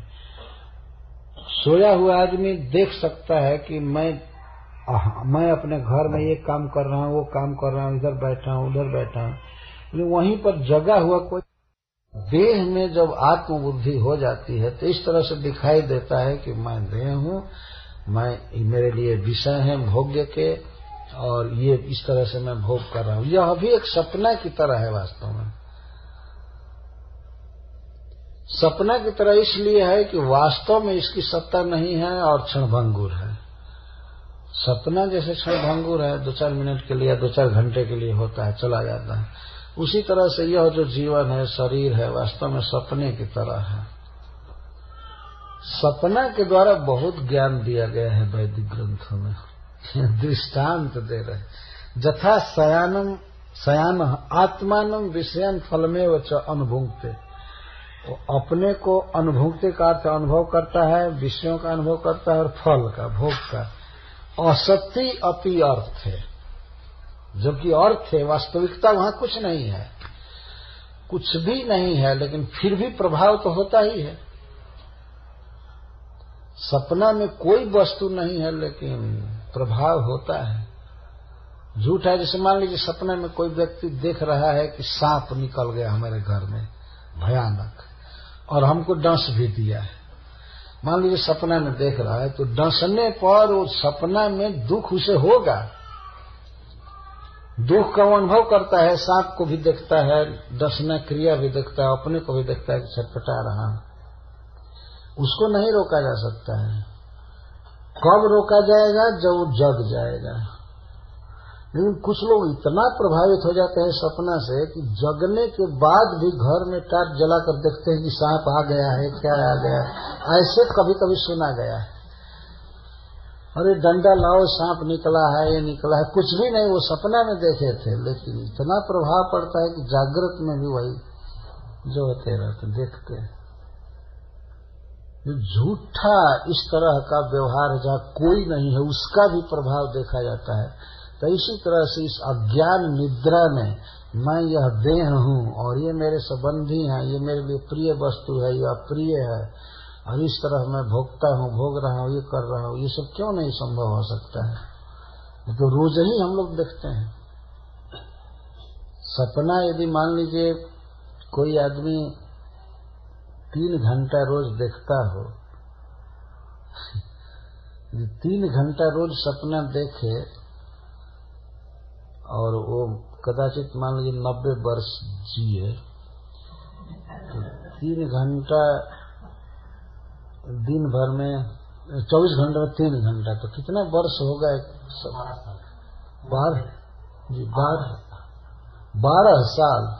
तो 12 साल तो ऐसे झूठी जिंदगी में रहा, बिना मतलब के देखता रहा। कंटिन्यूअस सारे स्वप्न के घंटों को एक जगह कर दिया जाए, सारा ड्रीमिंग आवर्स एक जगह कंबाइन किया जाए, तो 12 साल अखंड झूठा सोचता रहा। जैसे 12 साल सोचा तो ऐसे 90 साल सोच रहा है, झूठा ऐसे ही सोच रहा है। वास्तव में यहाँ भी कोई संबंध है, न वस्तु है, न देह है। आत्मा ये देह तो है नहीं, वो तो दूसरा है, लेकिन अपने को मान रहा है कि मैं ये हूँ। इस स्वप्न के दृष्टांत के द्वारा श्री बलराम जी रुक्मिणी जी को समझा रहे हैं।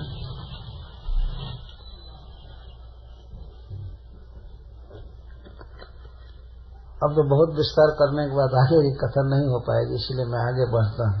तो अब उपसंहार करते हैं। तस्माद् अज्ञानजं शोकम् आत्मशोष विमोहनम् तत्त्वज्ञानेन निर्हृत्य स्वस्था भव शुचिस्मिते। अतः तस्माद् इसलिए अज्ञानजं शोकम् अपहृत्य निर्हृत्य, ये जो अज्ञान के कारण तुमको शोक हो रहा है भाई को कुरूप करने का, इसको तुम निर्हृत्य छोड़ो। शोक तो दूर की बात है, इस तरह सोचना भाई कोई है ही नहीं, संबंधी कोई है ही नहीं, ये सपना का सब है खेल। सपना में तुम ये देख रही हो इस तरह से तुम्हारा भाई है और उसको कुरूप कर दिया गया है, ये हुआ है, कुछ नहीं हुआ है। तुम अपने स्वरूप को देखो, ये अज्ञानजम शोकम है, अज्ञान से उत्पन्न हुआ शोक है। और यह शोक कैसा है? आत्मशोष विमोहनम, ये आत्मा को सुखा देता है।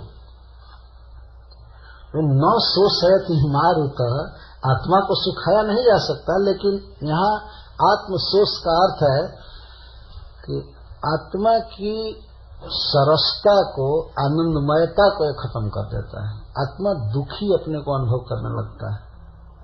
यही है आत्मा का सुख जाना। स्वरूप से आत्मा सुखेगा नहीं कभी, लेकिन मन में जो अभाव की कल्पना कर लेता है, दुख अनुभव करता है, इसको आत्मशोष कहते हैं। जो आनंद है वही रस है, लेकिन जब आनंद का अनुभव नहीं होता है तो माना जाता है वो सुख गया है। तो यह जो अज्ञान है, ये शोक जो है, यह आत्मा को सुखा देता है। और विमोहयति, विमोहनम, ये आत्मा को अज्ञान में डाल देता है, दुख में और अज्ञान में, ये अर्थ है आत्मशोष विमोहन।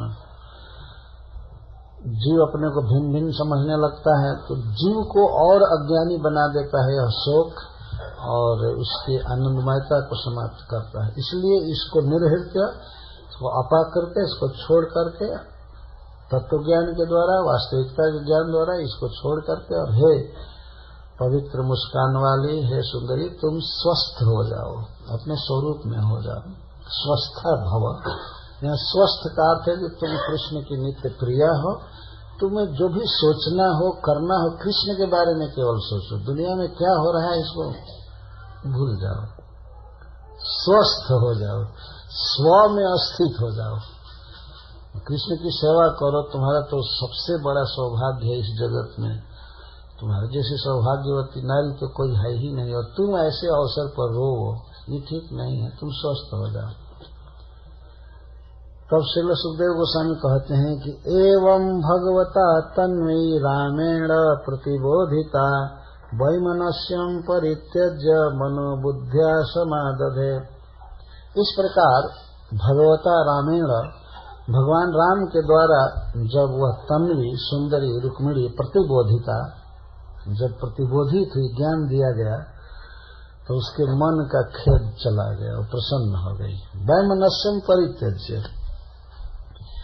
देखिए यहाँ पर 6-7 श्लोक बोलने से ही रुक्मिणी जी का शोक समाप्त हो गया। कितने प्रवीण हैं भगवान बलराम जी ज्ञान देने में। इतना बड़ा शोक तुरंत समाप्त हो गया। 6-7 श्लोक बोलने में उनको कितना 2-3 मिनट लगा होगा, 2 मिनट लगा होगा, इतने में ज्ञान हो गया। वैमनस्यम परित्यज, उसके मन की जो विमनस्कता थी वो चली गई। मन जो उदास था, खीन था, खत्म हो गया। और बुद्धि द्वारा अपने मन को समाध दे, उसने समाहित कर दिया, ठीक कर लिया, वो प्रसन्न हो गई। अब आगे श्रील सुखदेव गोस्वामी कहते हैं कि श्री बलराम जी जो प्रवचन कर रहे थे उसको रुक्मी भी सुन रहा था, कृष्ण भी सुन रहे थे, रुक्मिणी जी सुन रही थी। तो रुक्मिणी जी का ज्ञान चला गया, लेकिन रुक्मी का ज्ञान नहीं गया, जबकि सुना था वो भी पूरा। देखिए यहीं पर कितना अंतर हो गया। आज एक व्यक्ति हमसे प्रश्न कर रहा था कि रुक्मी जब इतना खल हो गया तो रुक्मिणी जी का भाई क्यों हो गया था?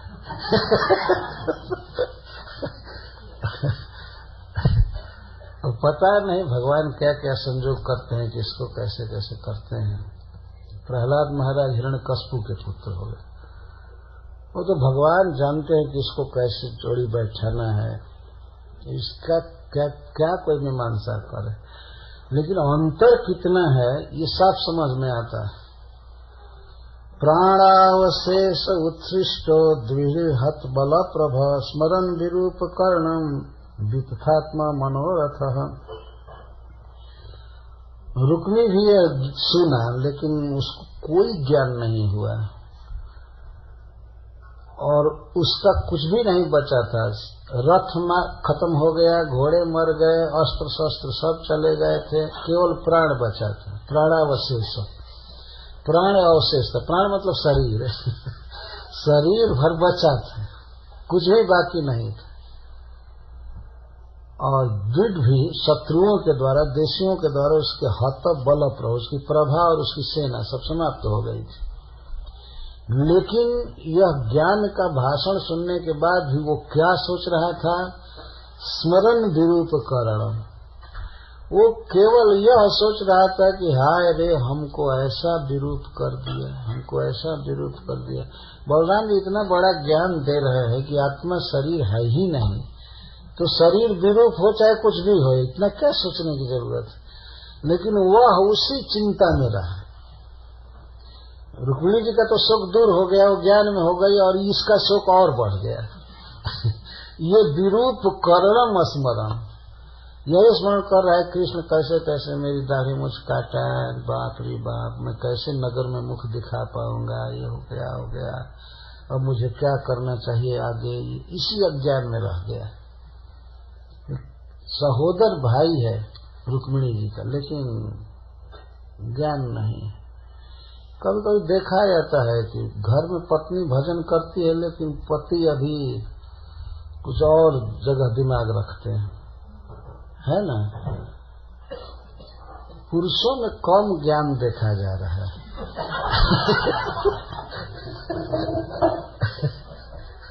और जो पुरुष भी संडे को आते हैं मंदिर में, सब करते हैं, लेकिन प्रायः हमने देखा है कि मति नहीं होती।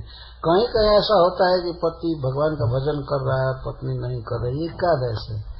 जनरल यही है कि पत्नी भजन करती है और पति अभी रुक्मी के पथ पर है। रुक्मी तो नहीं है लेकिन मतलब ज्ञान का उतना असर नहीं हो पाता है। प्रवचन साक्षात भगवान कर रहे हैं और भाई बहन ज्ञान सुन रहे हैं, लेकिन बहन को ज्ञान हो गया, भाई बस उसी शोक में रह गया कि हमको विरोध किया गया, हमको ये किया गया। देखिए इस तरह का अंतर है। वितथात्म मनोरथ, उसके जितने मनोरथ से सब वितत हो गए, तथा नहीं हुए जथा मनोरथ किया था तो वितत कर। विपरीत तथ्य हो गया, उसमें कुछ नहीं रहा। सारे मनोरथ उसके विफल हो गए थे, सब हो गए थे, फिर भी अपने विरूप करण को ही सोच रहा था। तो चक्रे भोज कटम नाम विवासाय महत्पुरम अहत्वा दुर्मतिम कृष्णम अप्रतु जवीयसिम कुंडिनम न प्रवेक्षामि इत्युक्त्वा तत्वा वसदृश। तो विरूप कर्ण का स्मरण कर रहा था, इसीलिए उसने उसी स्थान पर जहां पर उसका केस काटा गया था, उसी स्थान पर एक महान नगर का निर्माण कराया। ऐसा नहीं करना चाहिए था, जहां उसको विरोध किया गया वहां क्या बसना है। लेकिन भोजकट नाम दिया वो, कितनी चेतना उसकी खराब थी। भोजकट का अर्थ है, कट का अर्थ होता है शपथ संस्कृत में, और भोज उस राज्य का नाम था। तो भोज राज्य का उसने शपथ किया था कि मैं यदि कृष्ण को नहीं मार सका और अपनी बहन को नहीं लौटा सका तो मैं फिर अपने मूल राजधानी में प्रवेश नहीं करूंगा। तो भोज राज्य की शपथ लिया था, इसीलिए उसने स्वयं ही नाम दिया उस स्थान पर, उस नगर का भोजकट, भोजकट नाम दिया। अथवा कुछ लोग कहते हैं कि भोज का राजा रुक्मी का केस वहां काटा गया था, उस कटिंग के कारण भोजकट नाम रखा। वही चेतना, अरे कोई भगवान के भजन वाले स्थान में बसना चाहिए था, लेकिन जहां उसको विरोध किया गया था उसी स्थान पर वो बसा, और हमेशा कृष्ण के प्रति द्वेष भाव से भरा रहा कि हमारा ये हुआ था वो हुआ था। अच्छा हुआ होता कि वीडियो रिकॉर्डिंग कर लिया होता कि कैसे सेविंग किया जा रहा है, और उसी को टांग देता अपने आवास स्थान में कि कृष्ण कैसे मार रहे हैं, कैसे काट रहे हैं। भोजकट नाम का नगर बस। कुंडिनम न प्रवेक्षामि इत्युक्त्वा तत्र आवसद रुषा। इस पर श्रीधर स्वामी जी कहते हैं कि तत्र आवसद, तत्र का अर्थ वही, वो जो उसका मुंडन देश था वही उस नगर का देश हुआ, वहीं पर नगर बसाया, मतलब वही सेंट्रल प्लेस हुआ होगा भोजकट नगर का, उस सिटी का बिल्कुल सेंटर। तो क्या याद करता होगा, सब लोग जानते होंगे कि इसी के कारण नगर बसा है, और इसी चेतना में उसको कोई ज्ञान नहीं हुआ, वहीं पर क्रोध में बस रहने लगा। तत्र आवसद रूसा, यहाँ रूसा शब्द दिया है, क्रोध में रह रहा था। वो ये सोच रहा था कि कभी कृष्ण के प्रति हमारा मनोभाव बदल न जाए, इसलिए जिस स्थान पर कृष्ण ने केस काटा था वहां वो रोज रोज दर्शन करता था, तो उसका क्रोध कृष्ण के प्रति बढ़ता था। यही उसकी कृष्ण भावना थी। रोज दर्शन करके कृष्ण से बदला लेने का संकल्प करता था, वहीं नगर में बस गए। अब यहाँ तक तो राजाओं के पराजय की बात हुई, अब रुक्मिणी जी के विवाह की बात सुनिए। भगवान भीष्मक्षुतान एवं निर्जित्य भूमिपान पुरम आनीय विधिवत उपयेने कुरुद्वः। अब यहाँ पर श्री सुखदेव गोस्वामी महाराज परीक्षित को संबोधन कर रहे हैं। अब तक मार काट में संबोधन की कोई जरूरत नहीं थी, तो कहते हैं, हे कुरुकुल तिलक, हे कुरुवंशियों में श्रेष्ठ महाराज परीक्षित, सर्वशक्तिमान भगवान इस प्रकार भूमिपान राजाओं को मार करके, परास्त करके, महाराज भीष्मक की पुत्री को पूरम आनीय द्वारका लाए, और वहां ला करके विधिवत उपये में विधिवत विवाह किए। विधिवत शब्द बहुत महत्वपूर्ण है। विधिवत जैसी विधि है वैसा शास्त्र में और लोक में भी विवाह की जो विधि है उस विधि से भगवान ने विवाह किया, विधि से विवाह किया। और कार्यों में तो कुछ अविधि चल सकते हैं, लेकिन विवाह में विधि जरूर होना चाहिए। विधि यह बहुत पवित्र संबंध है, शास्त्र द्वारा अनुमोदित है, भगवान द्वारा, ऋषियों द्वारा, सब बहुत पवित्र संबंध है, इसलिए इसमें विधि का पालन होता है। तो भगवान ने विधिवत पाणी ग्रहण किया रुक्मिणी के साथ। तो जिस समय विवाह का दिन था, कई दिन तक चला, तो उस समय जदुपुरी में, द्वारका में महान उत्सव हुआ। और एक विशेषता है द्वारकापुर के लोगों की कि तदा महोत्सवो निर्णाम जदुपुरजन गृहे गृहे अभूत अनन्य भावानाम कृष्ण जदुपतौ निर्भा। द्वारका में प्रत्येक व्यक्ति का कृष्ण में अनन्य भाव था। अनन्य भाव का अर्थ कृष्ण के अतिरिक्त और कहीं प्रेम नहीं था, कृष्ण में ही प्रेम था। कृष्ण को ही प्रत्येक व्यक्ति अपना पुत्र मानता था, अपना बंधु मानता था, जो कुछ भी था कृष्ण को मानता था। अपने घर में और भी लड़के थे, लेकिन उनको वे अपना बेटा नहीं मानते थे, सभी कृष्ण को ही मानते थे। अतः रुक्मिणी के विवाह का महोत्सव गृहे गृहे, घर घर में हुआ, सबके घर में उत्सव हुआ। यह स्पष्ट कह रहे हैं, तदा महोत्सव निर्णाम जदुपुरजाम गृहे गृहे, घर घर में महोत्सव हुआ। घर घर में मंडप सजाया गया था और प्रत्येक घर में विवाह हुआ भगवान का रुक्मिणी जी के साथ। भगवान ने लीला प्रकट किया, जितने घर थे उतने रुक्मिणी और कृष्ण और ब्राह्मण नाई जो थे सब हो गए, सभी घरों में विवाह हुआ। और प्रत्येक घर में सभी द्वारका के लोग थे।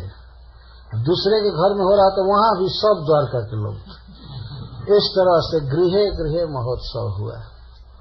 यह भगवान की स्वाभाविक दिव्य शक्ति है, वे अपने को इस तरह प्रकट किए थे। अगर कोई इस पर आश्चर्य करे तो आगे पढ़ेगा तो उसका आश्चर्य खत्म हो जाएगा। जिस समय वे 16,100 कन्याओं को लाए भौमासुर का वध करके, तो उनके साथ विवाह भगवान ने एक ही मुहूर्त में किया और सबके साथ एक एक होकर के। और ऐसा भी लिखा गया है कि उतने वसुदेव देवकी भी हो गए थे। 16,100 वसुदेव जी, 16,100 देवकी जी, और भगवान के जो भाई थे वे भी सब हो गए थे। और विवाह के समय में जो आवश्यक होते हैं, जैसे तांबूल, पान लगाने वाले या कपड़ा साफ करने वाले, सब जो भी था ये सब हो गए थे। किसी को ऐसा अनुभव नहीं हुआ कि मतलब हमारे घर विवाह नहीं हुआ है, हमारा बेटा है कृष्ण और हमारी पुत्र वधू है रुक्मिणी। यही भाव था। कृष्ण अनन्य भावाना, अनन्य भावानाम का अर्थ है न अन्य भावानाम, सबका भाव वसुदेव जी के समान था, देवकी जी के समान था। इतना स्नेह था तो सभी अपने घर में उत्सव किए। तो जदुपुरी में गृहे गृहे, घर घर में आनंद उत्सव हुआ, महोत्सव। तो ये इस महोत्सव का अर्थ है विवाह, पाणी ग्रहण संस्कार सबके घर में हुआ। इस तरह का प्रेम होता है भगवान के परिकरों का भगवान के साथ। बहुत बड़ा महोत्सव हुआ। तदा महोत्सव नृणाम जदुपुरजन गृहे गृहे, घर घर में हुआ। जो भी महोत्सव हुआ घर घर में हुआ, यह कहने का मतलब है। विवाह के बाद भी जो क्रिया होती है वो भी हुई, उसके पहले हुई। बहुत सुंदर उत्सव हुआ। तो नरा नार्यश्च मुदिता प्रमृष्ट मणिकुंडला, उस विवाहोत्सव के समय नरा नार्यश्च, नर और नारीगण, पुरुष और स्त्रीगण बहुत सुंदर आभूषण पहने थे। आभूषण में यहाँ पर एक आभूषण का वर्णन किया जा रहा है, तो उसके द्वारा अन्य सारे अनुक्त आभूषणों को समझ लेना चाहिए। जैसा मैं उस दिन कहा था कि इसको उपलक्षण कहते हैं। संस्कृत भाषा की विशेषता है, एक बात कहने से उसके सिमिलर सभी बातें समझ ली जाती। तो सभी कुंडल पहने थे मणि के।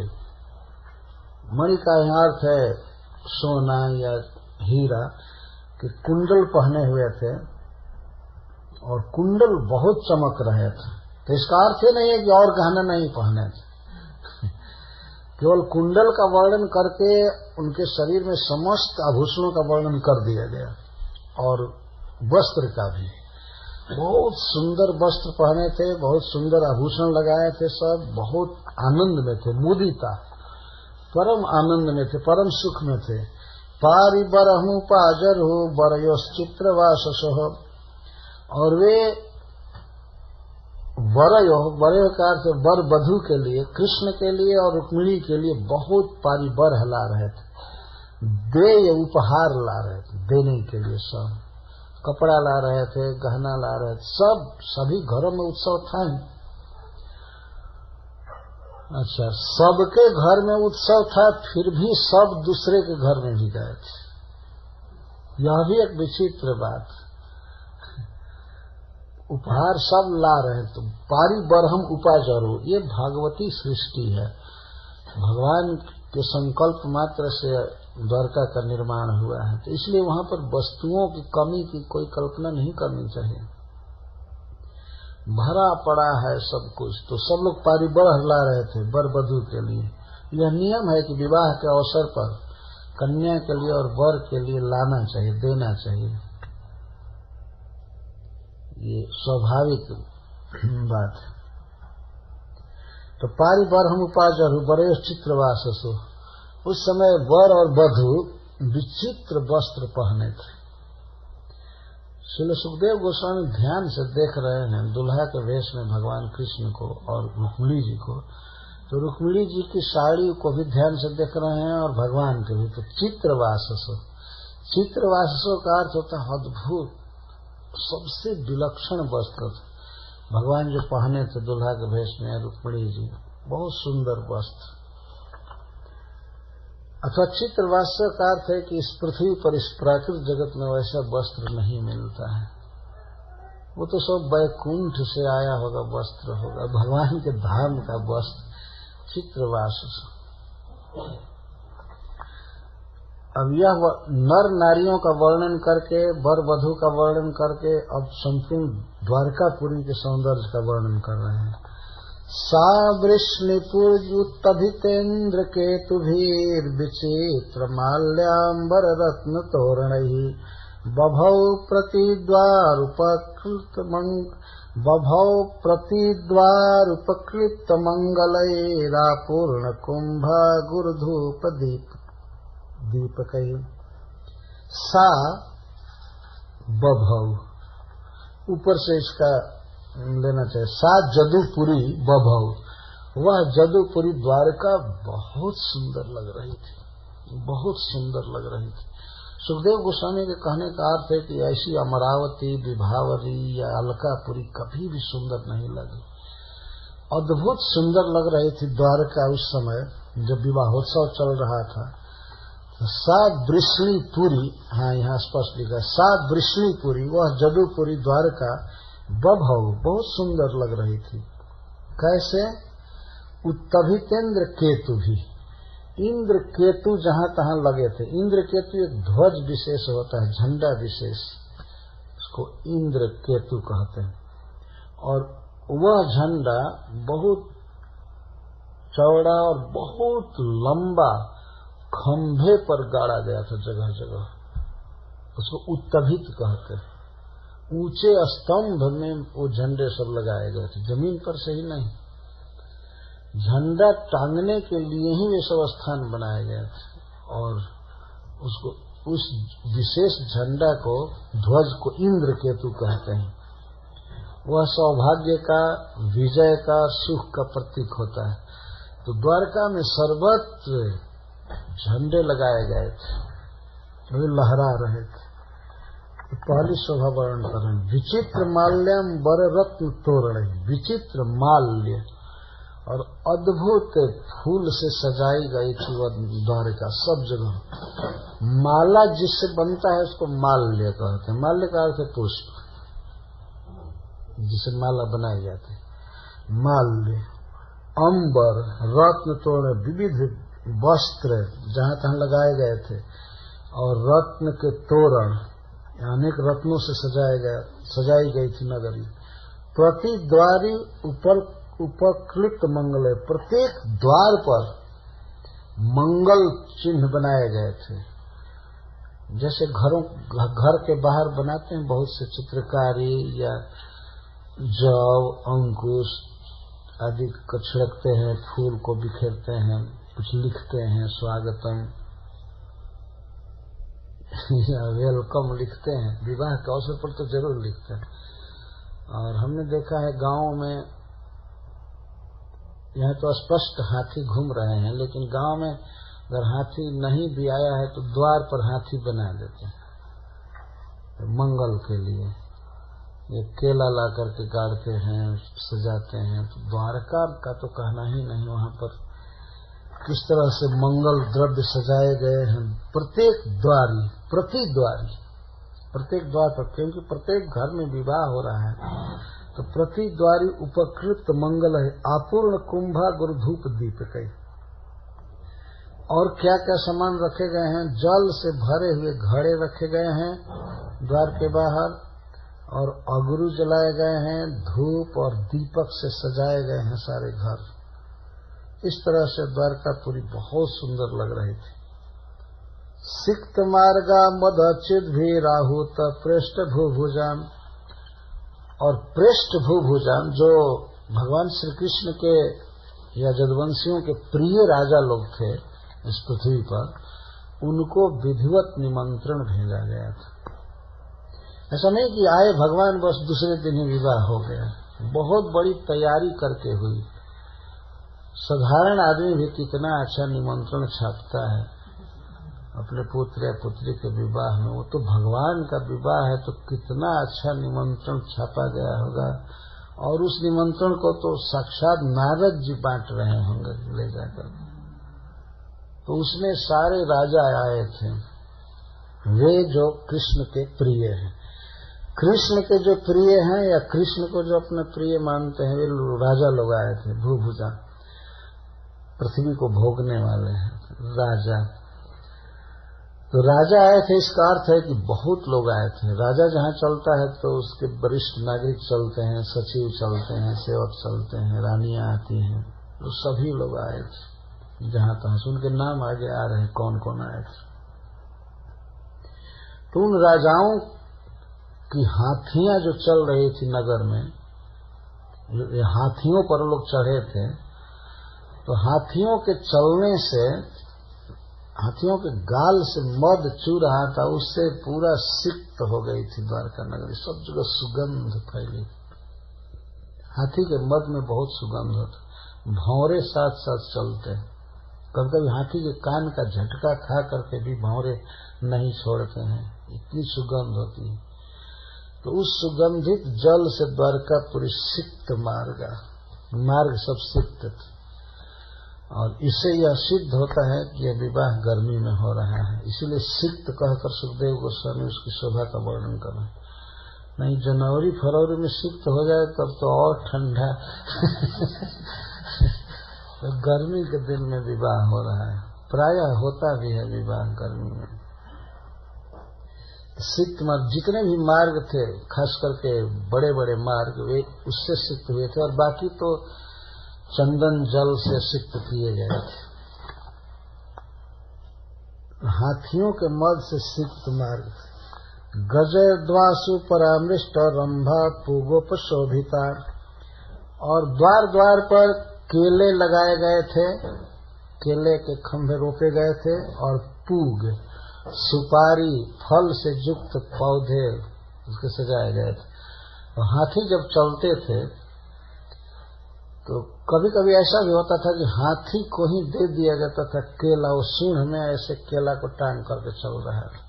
यह परामृष्ट कर श्रीधर स्वामी जी ये कर रहे हैं। या पूग फल सुपारी का पौधा सूंढ़ में लपेट करके दिखा रहा है। अथवा जगह जगह द्वार द्वार पर जो सजाए गए थे उनको हाथी अपने सूंढ़ से ऐसे छूते थे जहाँ तहाँ। परामृष्ट, यहाँ कहा परामृष्ट रंभा पूगोपशोभिता, हाथी उनको छू रहे थे या टांगे हुए थे। रंभा केला के खंभे, और पूग सुपारी के पौधे, फल युक्त सुपारी के पौधे, बहुत मंगलमय माना जाता है। तो इस तरह से बहुत सुंदर लग रही थी द्वारका। कौन कौन राजा लोग आए थे देश के अनुसार नाम बता रहे हैं। कुरु श्रृंजय कैकेय विदर्भ जदुकुंतयः मिथो मुमुदिरे तस्मिन् संभ्रमात् परिधावताम्। एक तो ये कह रहे हैं कि द्वारकापुरी खूब सजाई गई थी और विवाह में इस वस्तु की जरूरत है, ये लाना है, उधर ये खिलाना है, उनको ये देना, उनको ये देना, तो परिधावता सब इधर उधर दौड़ रहे थे। कोई सवारी से जा रहा है, कोई पैदल जा रहा है। जहाँ उत्सव होता है तो वहाँ पर वेग बढ़ जाता है, आदमी जाता है, ये करना, वो करना, वो करना। और जहाँ निरुत्सव होता है, उत्सव नहीं होता है, तो वहाँ आदमी आलसी रहता है, पड़े रहता है। तो द्वारकापुरी में आनंद छाया है, इसलिए परिधावता सब लोग दौड़ रहे आनंद के कारण। तो कुछ लोग तो इसलिए दौड़े कि वहाँ क्या उत्सव हो रहा है, उधर क्या हो रहा है, वो देखना है, वो देखना है, कृष्ण के लिए ये लाना है, रुक्मिणी जी के लिए लाना है। तो अभी कोई चीज की जरूरत पड़ गई, बाजार से दौड़ो, ये लाओ, ये लाओ, वो लाओ। विवाह में बहुत चीज की जरूरत पड़ती रहती है और पहले से धारणा नहीं रहती है कि इसकी भी जरूरत पड़ जाएगी, ये हो जाएगा, वो हो जाएगा। तो दौड़ना स्वाभाविक होता है। जो सभी प्रेम से दौड़ रहे थे, बहुत उत्कंठा के साथ, लालसा के साथ। और राजा लोग आए थे बारात में। तो कौन कौन थे? सबसे पहले कह रहे हैं कुरुवंशी, हस्तिनापुर से भीष्म पितामह, महाराज धृतराष्ट्र, दुर्योधन, युधिष्ठिर महाराज आदि सब ये कुरुवंशी लोग आए थे। तो कुरु शब्द कह करके वहां के सभी लोगों को सूचित कर दिया गया। पांडव और धृतराष्ट्र महाराज, उनका दल और भीष्म पितामह वगैरह सब आए थे। ये लोग तो बिल्कुल निकट के संबंधी थे। भगवान की बुआ का विवाह हुआ था, वहाँ पांडु महाराज खास फूफा थे।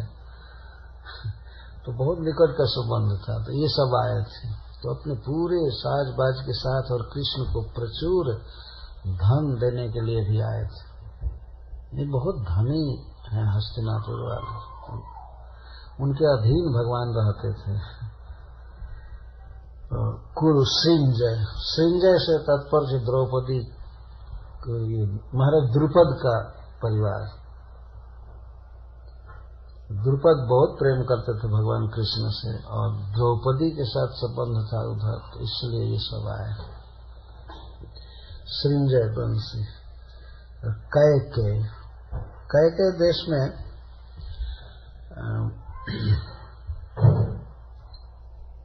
श्रुतकीर्ति भगवान की बुआ थी या क्या थी, उस कैके देश में। तो वहां से भगवान के सब फूफा वगैरह सब लोग आए थे कैके देश से। विदर्भ से तो खास महाराज भीष्मक जी कितने सामान लेकर आए होंगे अपनी बेटी के विवाह में, कितनी खुशी के साथ, इसको कौन बता सकता है। चारों भाई आए होंगे। आवाज से रुक्मी नहीं आया। वो तो भोजकट नगर में चिंता में डूबा हुआ था। वो तो घर बनवा रहा होगा नया नया, कितना टाइम लगा होगा उसको बनाने में, राजभवन। तो विदर्भ देश से आए थे सब महाराज भीष्मक के साथ। और सब जदु से तो तात्पर्य है जदुवंश में और जो भी इधर उधर थे बसे हुए वे सब आए। और कुंतय, महाराज कुंती भोज, जहाँ पर बचपन में कुंती पली थी, वे सब लोग आए, राजा लोग। और मिथो मुमुदिरे, एक दूसरे से मिल करके बहुत प्रसन्न हुए। एक तो भगवान के विवाह का महोत्सव और दूसरे बहुत काल के बाद भेंट हुई थी, एक दूसरे को आनंद में देख करके सब सराबोर हो गए आनंद में। अपने बंधुओं को देख करके जो आनंद होता है उस आनंद की तुलना कहीं नहीं है। कि ये परस्पर सब संबंधी थे कृष्ण के आधार पर, कृष्ण मूल हैं और उनके कारण सब संबंधित थे। तो द्वारका के उस विवाहोत्सव में सब बहुत आनंद में थे। श्रील सुखदेव गोस्वामी बार बार ये शब्द कहते हैं, मुमुदिरे, मुमोद, बहुत आनंद में थे, बहुत आनंद में थे। और चर्चा क्या होती थी जहाँ तहाँ राजाओं के समाज में या रानियों के समाज में, राजकन्याओं के समाज में, सब जगह चर्चा क्या होती थी। रुक्मिण्या हरणं श्रुत्वा गीयमानं ततस्ततः राजानो राजकन्याश्च बभूवुर्भृशविस्मितः राजा और राजा की कन्याएं और राजाओं की स्त्रियां अथवा राजा के सचिव दास सब क्या चर्चा कर रहे थे? रुक्मिण्या हरणम ततस्ततः गीयमानम श्रुत्वा। सब जगह यही गाया जा रहा था, केवल द्वारका में नहीं पूरे भूमंडल में गाया जा रहा था। विशेष करके उस विवाह के अवसर पर कृष्ण लीला गाई जा रही थी और तत्काल ही पद में बना लेने वाले, कविता बनाने वाले बड़े बड़े कवि, ये गंधर्व भी मनुष्य के रूप में आए होंगे और ये लोग रुक्मिणी मंगल की कथा गा रहे थे, खास करके रुक्मिणी हरण की कथा, कैसे रुक्मिणी का हरण किया भगवान ने, यही बात गाई जा रही थी।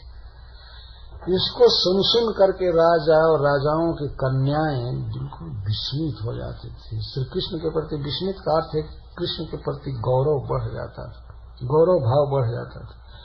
श्री कृष्ण निश्चित ही भगवान हैं, प्रभु हैं।